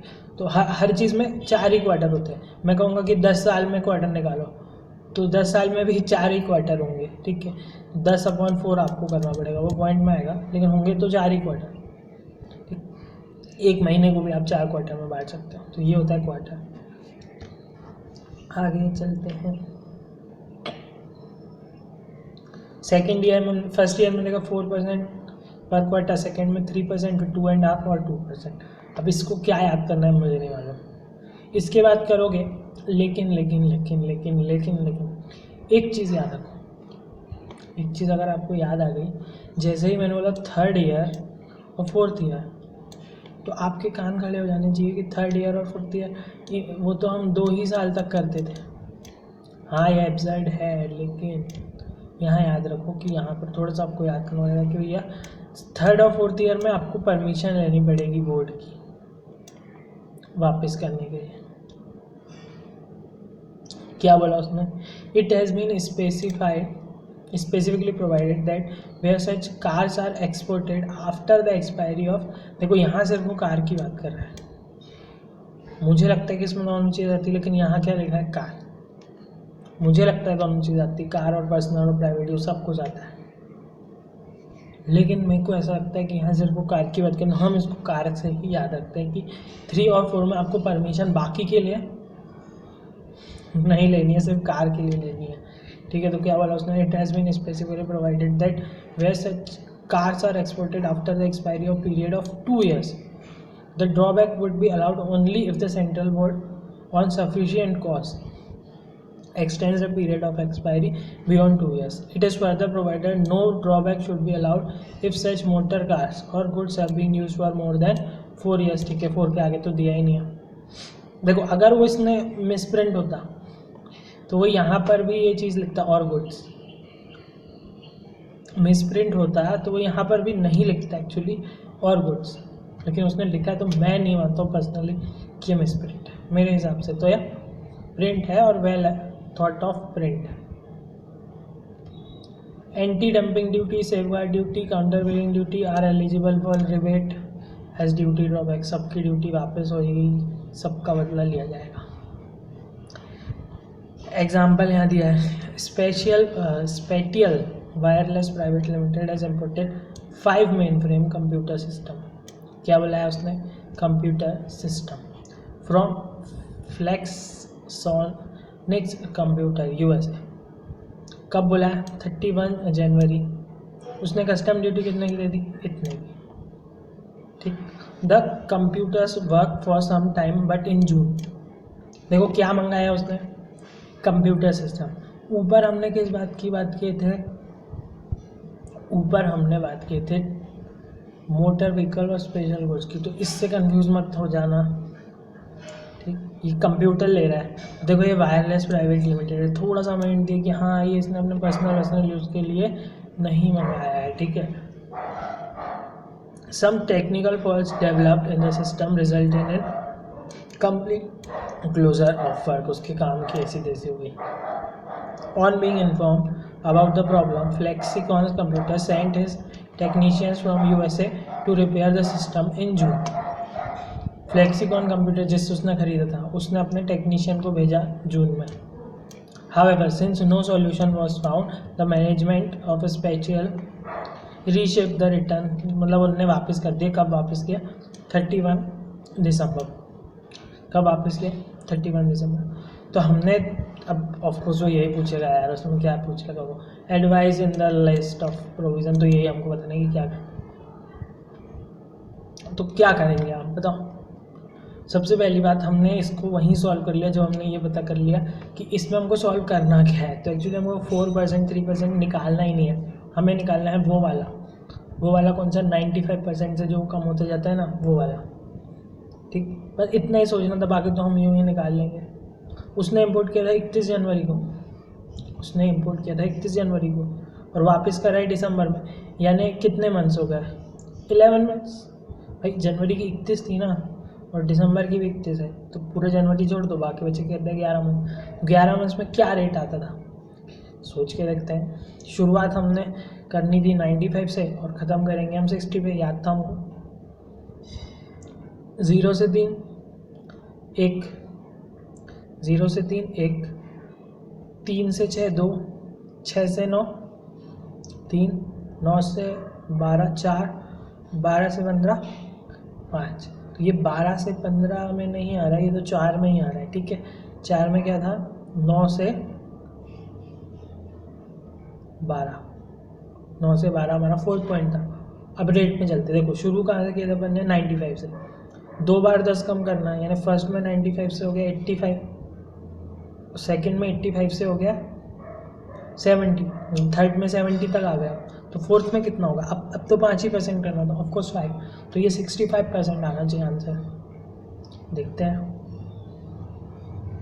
ओके, हमने गलत किया, इसका आंसर आ रहा है 70%. ठीक है, रेट गलत हो सकता है लेकिन चलो ऊपर हमारा 11वां महीना कहाँ पड़ता है?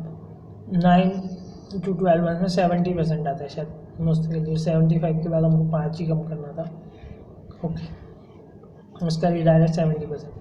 बट मेरे हिसाब से कैपेबल जो हमको सबसे पहली चीज़ करनी है ना, वो यही देखना है कि कहीं हम वो 4% में नहीं तो जा रहे हैं, क्योंकि ये तो एग्जाम के पहले आपको बन ही जाएगा, इसमें कुछ सीखने जैसे नहीं. ठीक. Yes, the import duty already paid can be claim back on 5 main frame computers, जो भी है, और प्रोविजन है सेक्शन नंबर 74 का. Under this section it is provided that goods capable of being easily identified imported, import duty पे हो गई हो, एक्सपोर्ट के लिए आ गए हों, उसको क्लियरेंस मिल गया 51 में 84A जो पोस्ट का है, बैगेज के लिए उसका है रूल्स. तो आपको 95% shall be paid back. However goods identified satisfaction, ये भी हमको देखना था, वो सब पूरी 5-6 कंडीशन हमको लिख देनी है. उसके बाद क्या बोल रहा है? Further it is provided in this section that 98% of the back shall be allowed only in those cases where the goods have not been used at all. अगर वो यूज़ नहीं हुए तो ही 98% मिलेगा, यूज़ हो गए तो फिर कम ही मिलेगा. Various percentages have been fix by the government ने बहुत सारे परसेंटेज फिक्स किए. In the instant case all the condition specified in the provisions are satisfied. ठीक है, the goods are identified, import duty has been paid and ये तो हमको पता ही है. However the goods have been used for some time. Here the period between the date of clearance for home consumption and date, सब कुछ तो हमने निकाल लिए हैं, तो मुझे नहीं लगता किसी वजह हमको परेशान होना चाहिए. री एक्सपोर्ट ऑफ इम्पोर्टेड गुड्स के रूल्स जो कि आए कब? 1995 में. अभी तक हम मैन्युफैक्चर में नहीं पहुँचे हैं, मैन्युफैक्चर का नाम भी मुझे सुनाई नहीं दिया है. रूल्स में भी यही बातें होने वाली हैं मैक्सिमम, थोड़ा बहुत हो सकता है कुछ चेंजेस आए तो चीज़ें वैसी सुनी लगेंगी. ठीक है, क्योंकि रूल्स क्या है भाई, वो डेफिनेशन थी, अब इसने कुछ रूल्स बना दिए. ठीक, चलो अब देखते हैं इसमें क्या हो रहा है. In these rules unless the contact otherwise provide, अलग कुछ और ना हो तो ड्रॉबैक का मतलब है in relation to any goods. अच्छा देखो, ड्रॉबैक का मीनिंग जो हम चैप्टर ही पढ़ रहे हैं उसका मीनिंग हमको 11वें पेज पे आ रहा है. क्या मीनिंग है? Drawback in relation to any goods exported out of India means the refund of duty or tax or cess. किसी भी चीज़ का रिफंड, किसका? ड्यूटी का, टैक्स का या सेस का, जो कि कस्टम एक्ट 1975 में लिखा है और जो कि पे हो चुका हो। दो कंडीशन है ड्रॉबैक की। वो टैक्स ड्रॉबैक होगा, कंडीशन ये जनरल सर्कमस्टेंस कि भाई टैक्स, ड्यूटी, सेस कुछ भी चीज़ वापस हो जाएगी अगर वो पे हो गया हो तो इम्पोर्टेशन के समय। और सेक्शन नंबर 74 की ऑल द कंडीशन में तो एक्सपोर्ट विथ इट्स पेमेंट का वही जो हर जगह रहता है। Out of India to a place outside India, India से बाहर ले जाना ऐसी जगह जो इंडिया के बाहर है। And includes loading of provisions और स्टोर और equipment for use on board a vessel और aircraft preceding to a foreign port और प्रोसीडिंग टू। इसमें इंक्लूड क्या है? लोड करना, क्या? स्टोर, बाकी चीज़ें छोड़ दो। स्टोर यानी जो खाने पीने का सामान है उसको अगर आप लोड कर रहे हो वेसल में या एयरक्राफ्ट में जो कि फॉरेन पर जा रही है तो वो माना जाएगा एक्सपोर्ट। क्या माना जाएगा दोस्तों? Export. Procedure for claiming drawback of, उसको लोहा लंगर बेचना है। चलो इसकी इकोनॉमी में चलने देते हैं, 10 सेकंड का रेस्ट लेते हैं। आप सुनो कि वो कैसे बेच रहा है लोहा लंगर और वो कुत्ता कैसे भौंक रहा है। ठीक है, गंदी पेपर ये वो आप भी खरीदो भाई साहब, बहुत ज़रूरी है ना मेरे वीडियो के बीच में बोलना पड़ेगा।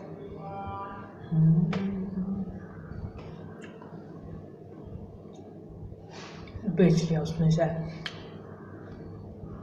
और उसके बेचते ही देखो हम आपको एक और खतरनाक दिखाएं। वो खतरनाक चीज़ क्या है?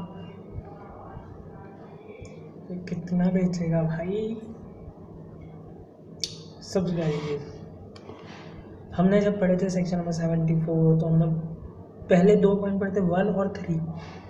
ठीक है, 1 पढ़े थे और 3 पढ़े थे। जब रूल की हम शुरुआत कर रहे हैं ना तो कौन सा रूल पढ़ रहे हैं हम सबसे पहले? Rule number 3। कौन सा रूल है ये? Rule number 3। ठीक है, तो हमने जो शुरुआत किए थे उल्टी, वैसे ही हम इन रूल्स की भी शुरुआत कर रहे हैं। अच्छा, अभी जो रूल्स हम पढ़ रहे हैं ना वो पढ़ रहे हैं हम किसके? 74 के। इसमें हम पहला रूल देख रहे हैं, रूल नंबर 3। और रूल नंबर 3 की हेडिंग क्या है? Procedure for claiming drawback on goods exported bye post. Post द्वारा ड्रॉबैक कैसे किया जाए? ठीक है, पोस्ट से जब आप ड्रॉबैक करते हो ऐसे गुड्स का जिनको आपको एक्सपोर्ट करना है बाय पोस्ट, तो उसमें आपको क्या क्या करना है? देखो,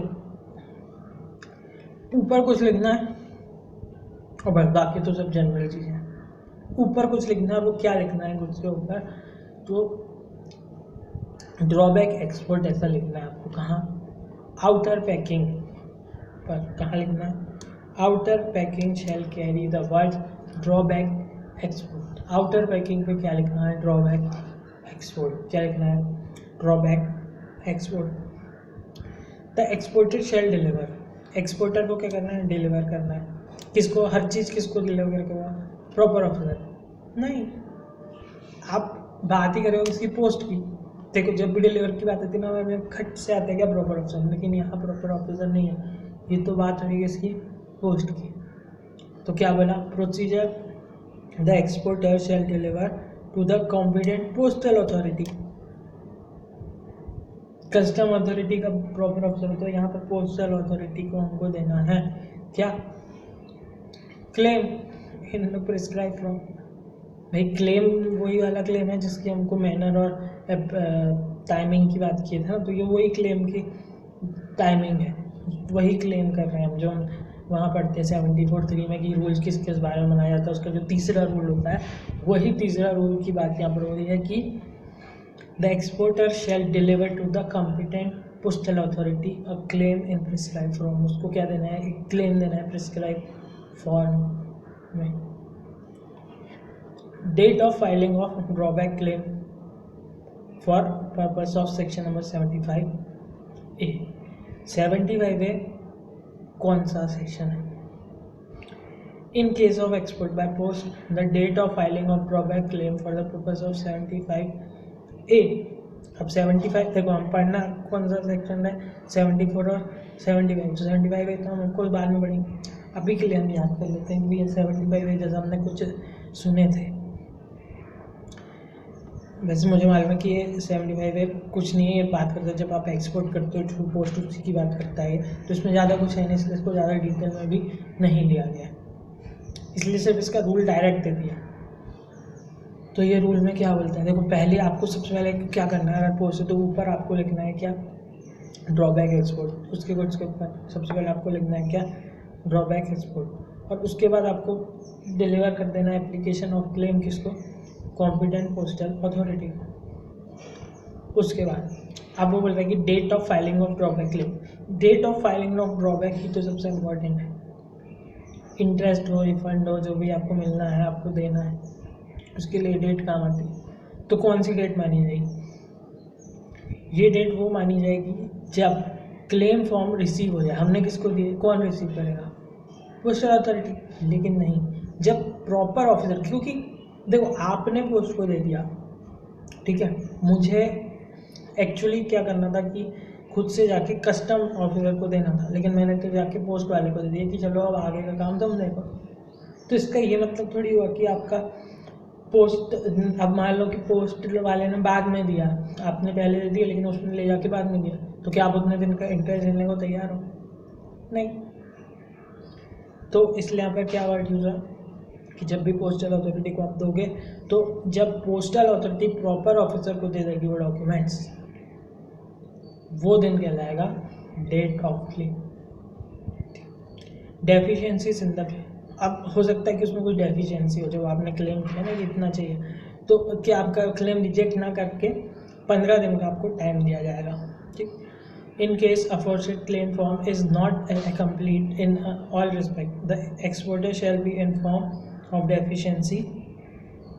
डेफिशिएंसी के बारे में बता रहे तो उस डॉक्यूमेंट को कुछ बोलते होंगे ऑफकोर्स, तो उस डॉक्यूमेंट को बोलते हैं डेफिशिएंसी मेमो, ठीक है। किसके द्वारा बताया जाए, डेफिशिएंसी मेमो के द्वारा आपको बता दिया जाएगा। और ऐसा माना जाएगा कि अभी वो क्लेम मिला ही नहीं है, ठीक। 15 दिन में आपको बता दिया जाएगा और ऐसा माना जाएगा कि आपको मिला ही नहीं है। When the exporter complies with the requirement specified in deficiency memo, मतलब उसमें भैया आपकी ये कमी है, तो उसको 30 दिन में he shall be issued an acknowledgement, उसको एक एक्नॉलेजमेंट दे दिया जाएगा 30 दिन में। अगर उसने कंप्लाई कर लिया है तो अब डेट कौन सी मानोगे, तो इसमें आप मानोगे कि जिस दिन उसने एक्नॉलेज कर लिया, डेट ऑफ एक्नॉलेजमेंट, इसको मान लोगे आप date of filing of claim, ठीक।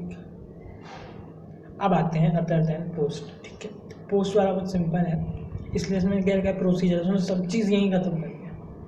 लेकिन दूसरे वाले में उसने क्या लिखा है, देखो रूल नंबर 4, अभी हमने रूल नंबर 3 देखे, पोस्ट का रूल नंबर 4 देख रहे हैं हम, स्टेटमेंट या फिर declaration to be made on exports other than by post. Post के अलावा जब आप भेजोगे तो आपको क्या क्या डिक्लेरेशन, स्टेटमेंट्स वगैरह देने हैं, इसके लिए रूल है 4। In case of exports other than by post, the exporter shall at the time of export of the goods state on the shipping bill or bill of export, क्या बताना उसको, किस पे शिपिंग बिल पे या फिर bill of export पे, जो कि लैंड के लिए होता है, ये एयर और सी के लिए होता है। शिपिंग बिल और बिल ऑफ एक्सपोर्ट पे उसको क्या लिखना है, अच्छा ही बताने के लिए अलग डॉक्यूमेंट्स नहीं स्पेसिफाई किए, ये बड़ी अच्छी चीज़ है। सब चीज़ उसी पे लिख दो। आप किस पे, जब वो आ रहे थे, जब हमने देखा कि अगर आपको पहले से होता है कि वो वापस करोगे तो इंपोर्ट वाले बिल ऑफ एंट्री पर लिख लो, वहीं चेक करा लो। यहाँ पर जब आप देने जा रहे हो तो सब चीज़ें किस पे लिख रहे हो, शिपिंग बिल और बिल ऑफ एक्सपोर्ट पे। क्या लिखोगे, वही बच्चा पैदा होने वाली चीज़, डिस्क्रिप्शन, क्वांटिटी और अदर पर्टिकुलर्स। इसमें तो उसने अदर पे ले आया, केवल तो ये चीज़ देखा कि कितने बच्चे पैदा हुए और मेल हैं या फीमेल है, ठीक।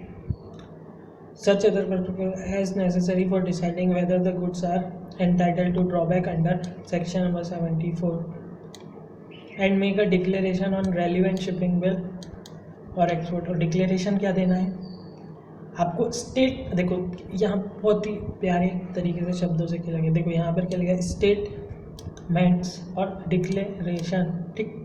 तो स्टेटमेंट में देखो पहली चीज़ हमारा पॉइंट क्या हो गया, स्टेट। लिखना क्या है, स्टेटमेंट किस चीज़ का देना है, शिपिंग बिल का देना है और बिल ऑफ एक्सपोर्ट पर देना है। सॉरी, शिपिंग बिल और बिल ऑफ एक्सपोर्ट पर हमको स्टेटमेंट देना है, किस बारे में, डिस्क्रिप्शन, क्वांटिटी और अदर पर्टिकुलर के बारे में। अब जो भी उसको इंटाइटल करता है ड्रॉबैक के लिए, ये सब चीज़ें ऊपर लिख। अब बचा क्या दूसरा, दो चीज़ें पढ़े थे हमने, दो पहली वाली स्टेटमेंट, दूसरा का डिक्लेरेशन। तो डिक्लेरेशन किस चीज़ का दोगे, डिक्लेरेशन इस चीज़ का दोगे कि एक्सपोर्ट जो है ना वो ड्रॉबैक एक्सपोर्ट है। जैसा हम पोस्ट में लिख देते थे ड्रॉबैक एक्सपोर्ट, वैसे यहाँ पर हमको डिक्लेयर करना है कि the export is being made under a claim for drawback. क्यों हम एक्सपोर्ट कर रहे हैं, क्योंकि ड्रॉबैक चाहिए। ड्यूटीज़ ऑफ कस्टम इंपोर्ट पर हमने पे कर दिए थे, और गुड्स जो हैं, अब देखो हमने मेन जो चीज़ें देखी थी वो यही तो देखी थी कि पहली चीज़ वो 74 अगर कंप्लाई करे तो उसमें सब चीज़ आ गई। दूसरा उसको अलग से बता देना कि duties of customs on the goods imported were paid. जो भी कस्टम की ड्यूटी है ना वो सब हमने पे कर दी है, हालांकि वो 74 में कवर है, लेकिन इसमें अलग से पॉइंट है तो हम भी याद कर लेते हैं। पेमेंट के डॉक्यूमेंट वगैरह आप दे देना। फिर उसके बाद तीसरी चीज़, फिर हमने ये देखा था क्या गुड्स यूज हुआ या नहीं हुआ, तो हमको तीसरी चीज़ ये बताना है वर टेकन इनटू यूज और were not taken into use. तो यूज़ में लेने से इंपोर्ट एक्सपोर्ट पे कोई फर्क नहीं पड़ता, तो ये चीज़ आपको बता देंगे तो उस हिसाब से वो लोग कम ज़्यादा एसेस करेंगे।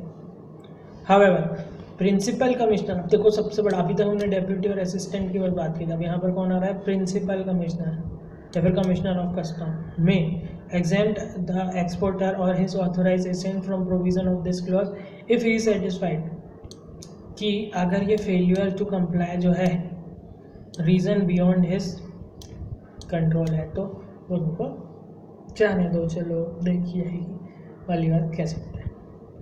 Furnish to the proper officer of custom, किसको फर्निश करना है, प्रॉपर ऑफिसर ऑफ कस्टम। बहुत देर से इसका नाम नहीं आया था तो मुझे भी पटाखा लग रहा था। किसको देना है, furnish to the proper officer of custom. क्या क्या दोगे आप,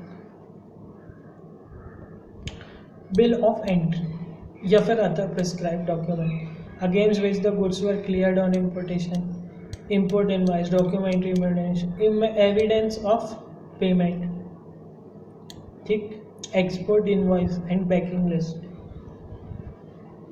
यहाँ पर एक्सपोर्ट की केवल दो बातें आई हैं, एक्सपोर्ट इनवॉइस और पैकिंग लिस्ट, और permission from the Reserve Bank of India to re export the goods where ever necessary. अगर कोई परमिशन चाहिए तो वो परमिशन किससे लोगे आप, आरबीआई से, तो वो परमिशन की कॉपी भी दे देना। किसको दोगे, हमारे खास बंदे को, प्रॉपर ऑफिसर को। उसमें क्या क्या ज़्यादातर चीज़ें कैसी, देखो बिल ऑफ एंट्री और अदर प्रिस्क्राइब डॉक्यूमेंट। सबसे सिंपल चीज़ क्या, bill of entry, other prescribe document, फिर एक्सपोर्ट इनवॉइस और पैकिंग लिस्ट, बस। अब सब चीज़ें अदर देन पोस्ट की हो रही है, ठीक। Manner and timing of claiming of drawback on goods exported other than by post. इसमें क्या है, claim for drawback under these rules shall be filed in the prescribe from with in 3 months, 3 months में देना है, 3 months में देना है। कब से, from date on which order permitting the clearance and loading of the goods for exportation under 51 let export order जब आपको मिल गया है उसके 3 महीने में, ठीक। आपको क्या देना है, क्लेम फॉर्म सबमिट करना है प्रिस्क्राइब फॉर्म में। कितने महीने में, 3 महीने में। कब से 3 महीना, जब आपको अंडर 51 एक्सपोर्ट के लिए इजाज़त मिल गई है। अगर इसको एक्सटेंड कराना है तो पैसा लगेगा, ठीक है, अगर इसे एक्सटेंड कराना है तो पैसा लगेगा और कुछ अथॉरिटी से आपको डील करना पड़ेगा। नॉर्मली पीरियड कितना है, 3 मंथ, ठीक है। अगर आप चाहते हो कि 3 मंथ से और 3 मंथ बढ़ा दिया जाए तो किसकी परमिशन लोगे, छोटे वालों की, ठीक है, असिस्टेंट्स या फिर डेप्यूटी कमिश्नर की। कितना पैसा देना पड़ेगा, 1% of free on board and और 1000 जो भी इसमें से कम होगा वो, ठीक। अगर इससे ज़्यादा चाहिए, फर्दर एक्सटेंशन ऑफ 6 मंथ, 6 महीने का चाहिए। और मुझे ये डाउट आ रहा है कि मेरे को अगर 2 बार मैंने 3-3 महीने का लिया तो मुझे लगता है कि केवल 6 मंथ्स तक ये अलाउड है, 3 महीने या फिर 6 महीने, या फिर 3 महीने और फिर उसके बाद 6 महीने। तो 2% ऑफ द FOB वैल्यू और ₹2000 जो भी कम होगा वो। परमिशन बड़े लोग की लेनी है ऑफकोर्स। फिर यहाँ ये कॉलम में क्या लिखा है, द कंसर्न्ड अथॉरिटी में on an application and after making such inquiry वगैरह रिफ्यूज़ भी कर सकते हैं, दे भी सकते हैं, रिकॉर्डिंग में राइटिंग में रीज़न लिख के, बस और कुछ खास नहीं लगा है। अच्छा, जब ये क्लेम दे रहे हो तो साथ साथ क्या क्या दोगे? पहली चीज़, triplicate copy of shipping bill, bearing examination report recorded by the proper officer of custom at the time of export, triplicate copy of shipping bill, ना कि bill of entry. Shipping bill की 3rd कॉपी आपको देनी है जिसमें कि क्या लिखा हो, एग्जामिनेशन रिपोर्ट हो, वो जो प्रॉपर ऑफिसर एग्जामिन करता है ना, जो गुड्स आप लेके जा रहे हो उनको, वो इनवर्ड्स में भी लिखता है कब, अगर वो आप उसी समय आपको पक्का हो गया। यहाँ जब आप शिपिंग बिल में दे रहे हो तो copy of bill of entry और other prescribe document against which goods were clear. ठीक है, तो सबसे पहले एक्सपोर्ट के डॉक्यूमेंट देने, इंपोर्ट के डॉक्यूमेंट देने। एक्सपोर्ट के डॉक्यूमेंट शिपिंग बिल, इंपोर्ट का बिल ऑफ एंट्री। तीसरा हो गया आपके पास इंपोर्ट का इनवॉइस। सबसे पहले इनवॉइस के बारे में सोचो, बिल तो होना चाहिए ना, तो तीसरा क्या हो गया, invoice. Evidence of payment of duty paid at the time of import. Permission अगर आपको रिजर्व बैंक ऑफ इंडिया से चाहिए तो किस लिए, री एक्सपोर्ट ऑफ गुड्स के लिए, अगर नेसेसरी है तो ये भी डॉक्यूमेंट आपको दे देना। Export invoice and packing list, copy of bill of leading या फिर airway bill, any other document. तो सबसे पहले तो मैं ये लिखूँगा, एनी अदर डॉक्यूमेंट। अब उसको याद कैसे करें, नहीं करते, इतना तो याद दिमाग में घुसी जानी चाहिए। जितने टाइप के डॉक्यूमेंट आपके दिमाग में आते हैं ना, वो सब लिख देना। पहला डॉक्यूमेंट क्या भैया, इंपोर्ट का डॉक्यूमेंट। तो इंपोर्ट का डॉक्यूमेंट मैं बोलूँगा भैया बिल ऑफ एंट्री। इंपोर्ट किया था तभी तो एक्सपोर्ट का, तो बिल ऑफ एंट्री। इंपोर्ट किया तो कुछ ना कुछ किसी ना किसी इनवॉइस के लिए किया होगा, ठीक है, तो इंपोर्ट इनवॉइस। इंपोर्ट किया था तो इंपोर्ट ड्यूटी लगी होगा, ड्यूटी का पेमेंट किया होगा तो उसका एविडेंस है ना। अच्छा, अब री एक्सपोर्ट करने जा रहा हूँ तो मेरे को एक्सपोर्ट का इनवॉइस और पैकिंग लिस्ट नहीं लगेगी क्या? एक बात बताओ, जब इंपोर्ट कर रहे थे तो इंपोर्ट इनवॉइस था, भेजा रहे हो तो एक्सपोर्ट इनवॉइस और पैकिंग। अच्छा, ले जा रहे हो तो ऐसे ही ले जाओगे क्या? नहीं, तो किसी की परमिशन लगेगी, तो परमिशन दे दो कौन, RBI। किस में ले जा रहे हो, एयरपोर्ट में, तो बिल ऑफ लीडिंग या फिर airway bill, bill of leading या एयरवे बिल। अदर डॉक्यूमेंट ये तो लिखना ही है। बचा क्या, ले जाने वाले एक्सपोर्ट में क्या क्या बचा? अब जब आपने उसको चढ़ा दिया तो आपको जो शिपिंग बिल की ट्रिप्लिकेट कॉपी मिली है। इतने डॉक्यूमेंट है। इंपोर्ट का एक सबसे पहले हम शुरू करेंगे यहाँ से इंपोर्ट, क्योंकि ज़्यादा डॉक्यूमेंट हो सकते हैं। तो पहला डॉक्यूमेंट क्या हो गया इंपोर्ट का, सबसे main document bill of entry, import invoice, evidence of payment, okay. फिर बस इतने ही थे इंपोर्ट के। अब एक्सपोर्ट वाली बात करते हैं। तो एक्सपोर्ट कर रहे हो तो एक्सपोर्ट का इनवॉइस और packing list, copy of bill of leading, other document, triplicate document, बस इतने डॉक्यूमेंट्स आपको देंगे। अभी हम रूल नंबर कौन से में चल रहे हैं, हम चल रहे हैं रूल नंबर 5 में। 3 में हमने क्या देखे थे, पोस्ट वालों के बारे में। 4 में गुड्स के बारे में देख रहे थे। फिर देख रहे थे हम मैनर एंड टाइमिंग, जो कि रूल नंबर 3 था। मैनर एंड टाइमिंग ये तो था सेक्शन नंबर 74 के सब सेक्शन में जो रूल बताए थे, उसका तीसरा रूल के बारे में बताना, और यही तो था, प्रिस्क्राइब 3 मंथ्स बढ़ाने के लिए परमिशन। अब आता है date of filing of claim for purpose of 75A। 75A वही, the date of filing of claim for the purpose of 75A shall be the date of affixing of dated received stamps on the claims। claims के ऊपर जब dated receipt stamp DRS decision review system या ध्वनि review system. खैर DRS का form custom के हिसाब से क्या होता है, तो ये होता है डेटेड रिसीप्ट स्टैम्प। जब भी उसके ऊपर ठप्पा लग जाए, देखो पोस्ट में सबसे ज़्यादा काम स्टैम्प का ही होता है, तो dated receipt stamp as a receipt stamp जो डेटेड हो। फाइलिंग ऑफ द क्लेम, जिस दिन ये डेटेड रिसीप्ट स्टैम्प उस क्लेम पर लग जाए वो होता है उसका डेट। हाँ डाउट है श्योरली डाउट है, हम वहीं जा रहे हैं। ऊपर भी तो हमने डेट पढ़ी थी ना, जब हम पोस्ट की बात करते वहाँ पर भी हमने डेट पढ़ी थी। वहाँ क्या पढ़ा था और यहाँ क्या पढ़ा, वहाँ हमने ऐसी कुछ डेट पढ़ी थी कि हाँ अगर आप लेके जाओगे तो ठीक है, तो फिर जिस दिन वो पोस्ट वाला लेके जाएगा PO के पास वो डेट, तो फिर वो क्या, यही तो पढ़े थे। तो देखते हैं, date of filing of drawback claim for the purpose of 75A। In case of export by post, the date of filing of drawback claim for the purpose of 75A would be the date on which aforesaid claim form is received by proper officer of customs from the postal authority.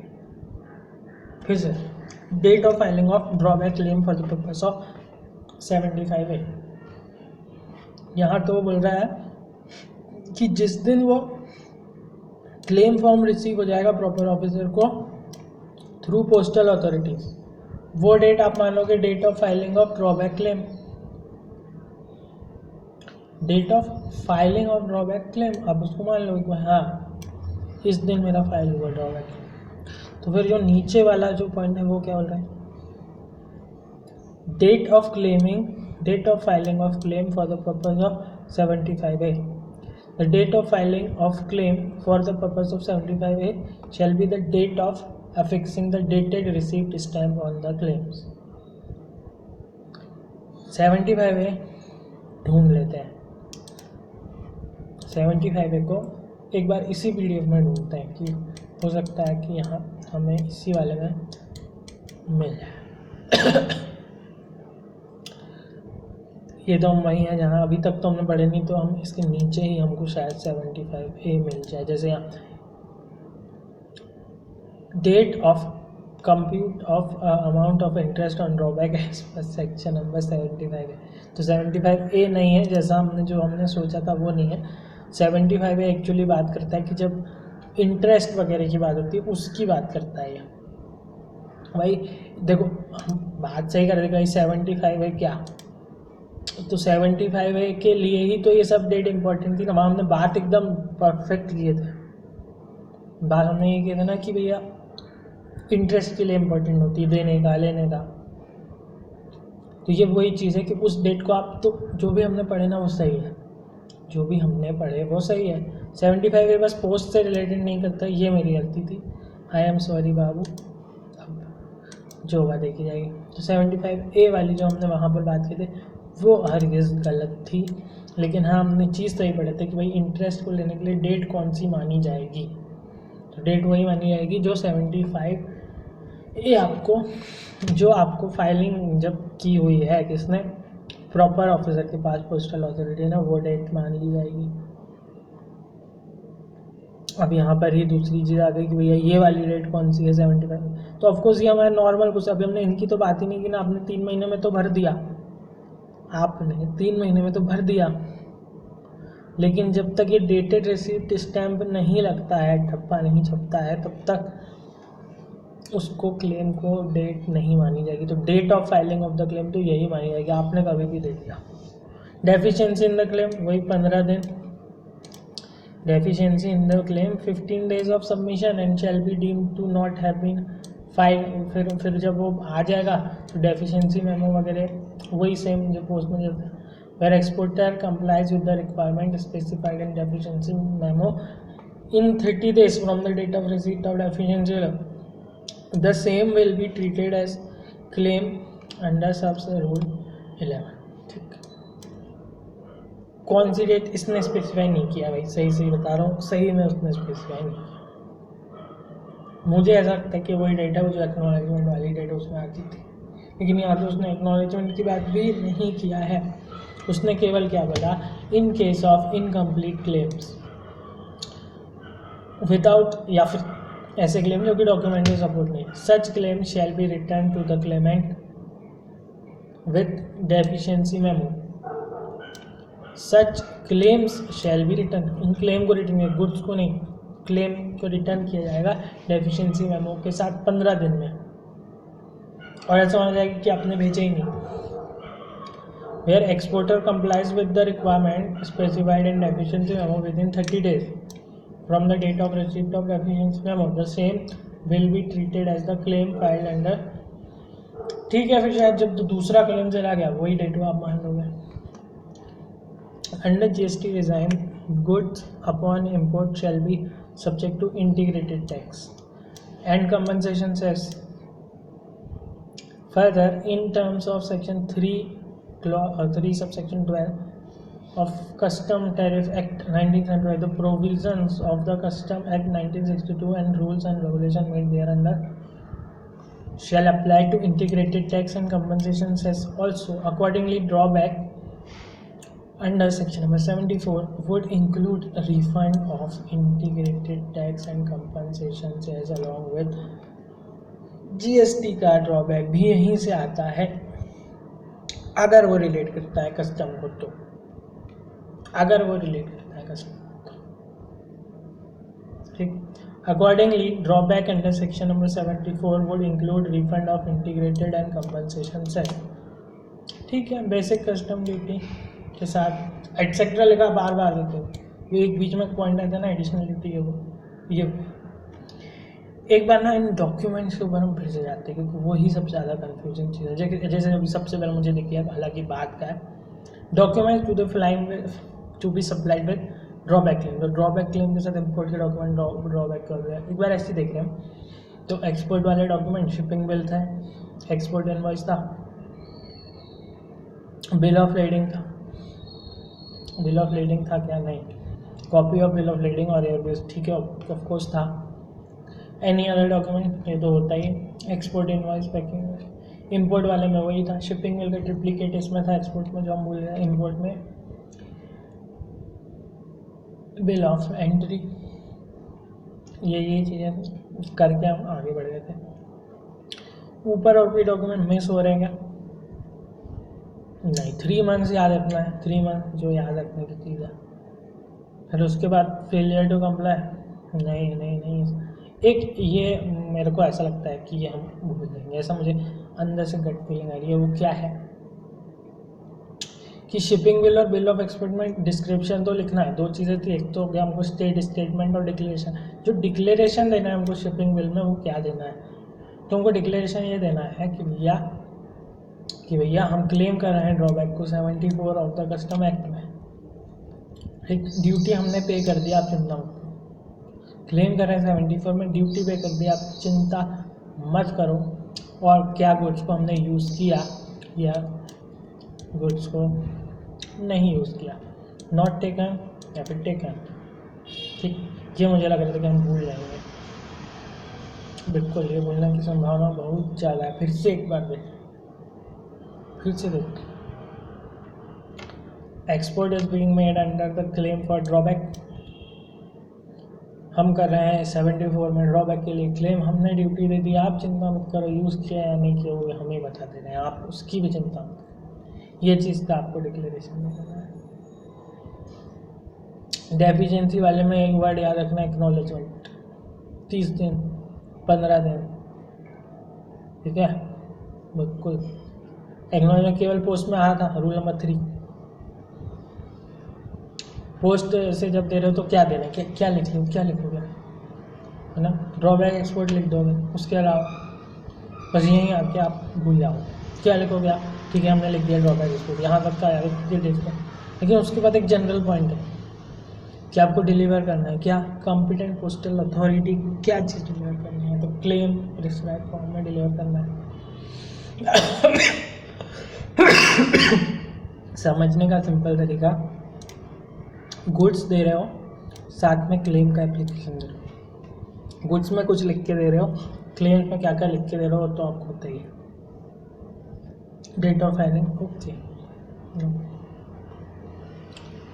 इसके अलावा तो मुझे नहीं लगता इसमें कुछ खास बोलना है। फिर 4, 3, 2.5 और 2 शुरू 95 से ख़त्म 60 पे, 18 महीनों में ख़त्म हो जाता है। Okay note. 2 बार 10 से कम होता है, 3 बार 5 से। किस में देखो, हियरिंग एबिलिटी टीचर्स, देखो expose cinematographic film pass by board of film censor, ठीक है। और expose photographic film paper plates हैं, ठीक, ये भी हमने, ये तो नहीं बोलेंगे। तो इस हिसाब से मेरे ख्याल से मेरा सेक्शन नंबर 74 यहाँ हो जाता है ख़त्म। तो सेक्शन नंबर 74 में हमने पॉइंट्स पढ़े, कितने सब सेक्शन थे, 3। पहला उसकी कंडीशंस वगैरह बताता क्या है 74, इसके बारे में बताता। दूसरा बताता था कि भैया यूज गुड्स का क्या होगा, ठीक है। अब देखो हम 3 में नहीं चल रहा है, 2 में चल रहा है, क्योंकि हमने 3 बाद में पढ़े थे, नहीं हमने 2, 3 पहले पढ़े थे, 2 बाद में पढ़ेगा। अब हम सीक्वेंस चलेंगे तो 1, 2 और थर्ड वाला क्या था, थर्ड वाला यही था क्या अपन ने जो रूल्स क्या क्या बनाए जा सकते हैं। और रूल्स 3 में 3 ही रूल्स थे। आखिरी वाला था manner, timing and manner of play, जो हम बार बार भूल जा रहे थे। बाकी बच रहे थे 2 जो कि ऑफकोर्स सिंपल थे कि भाई कैसे इजीली आइडेंटिफिकेशन करेंगे उसका रूल, और ऐसे कौन से गुड्स हैं जिसको आइडेंटिफाई नहीं किया जा सकता। 75 आगे हम देखेंगे। धन्यवाद।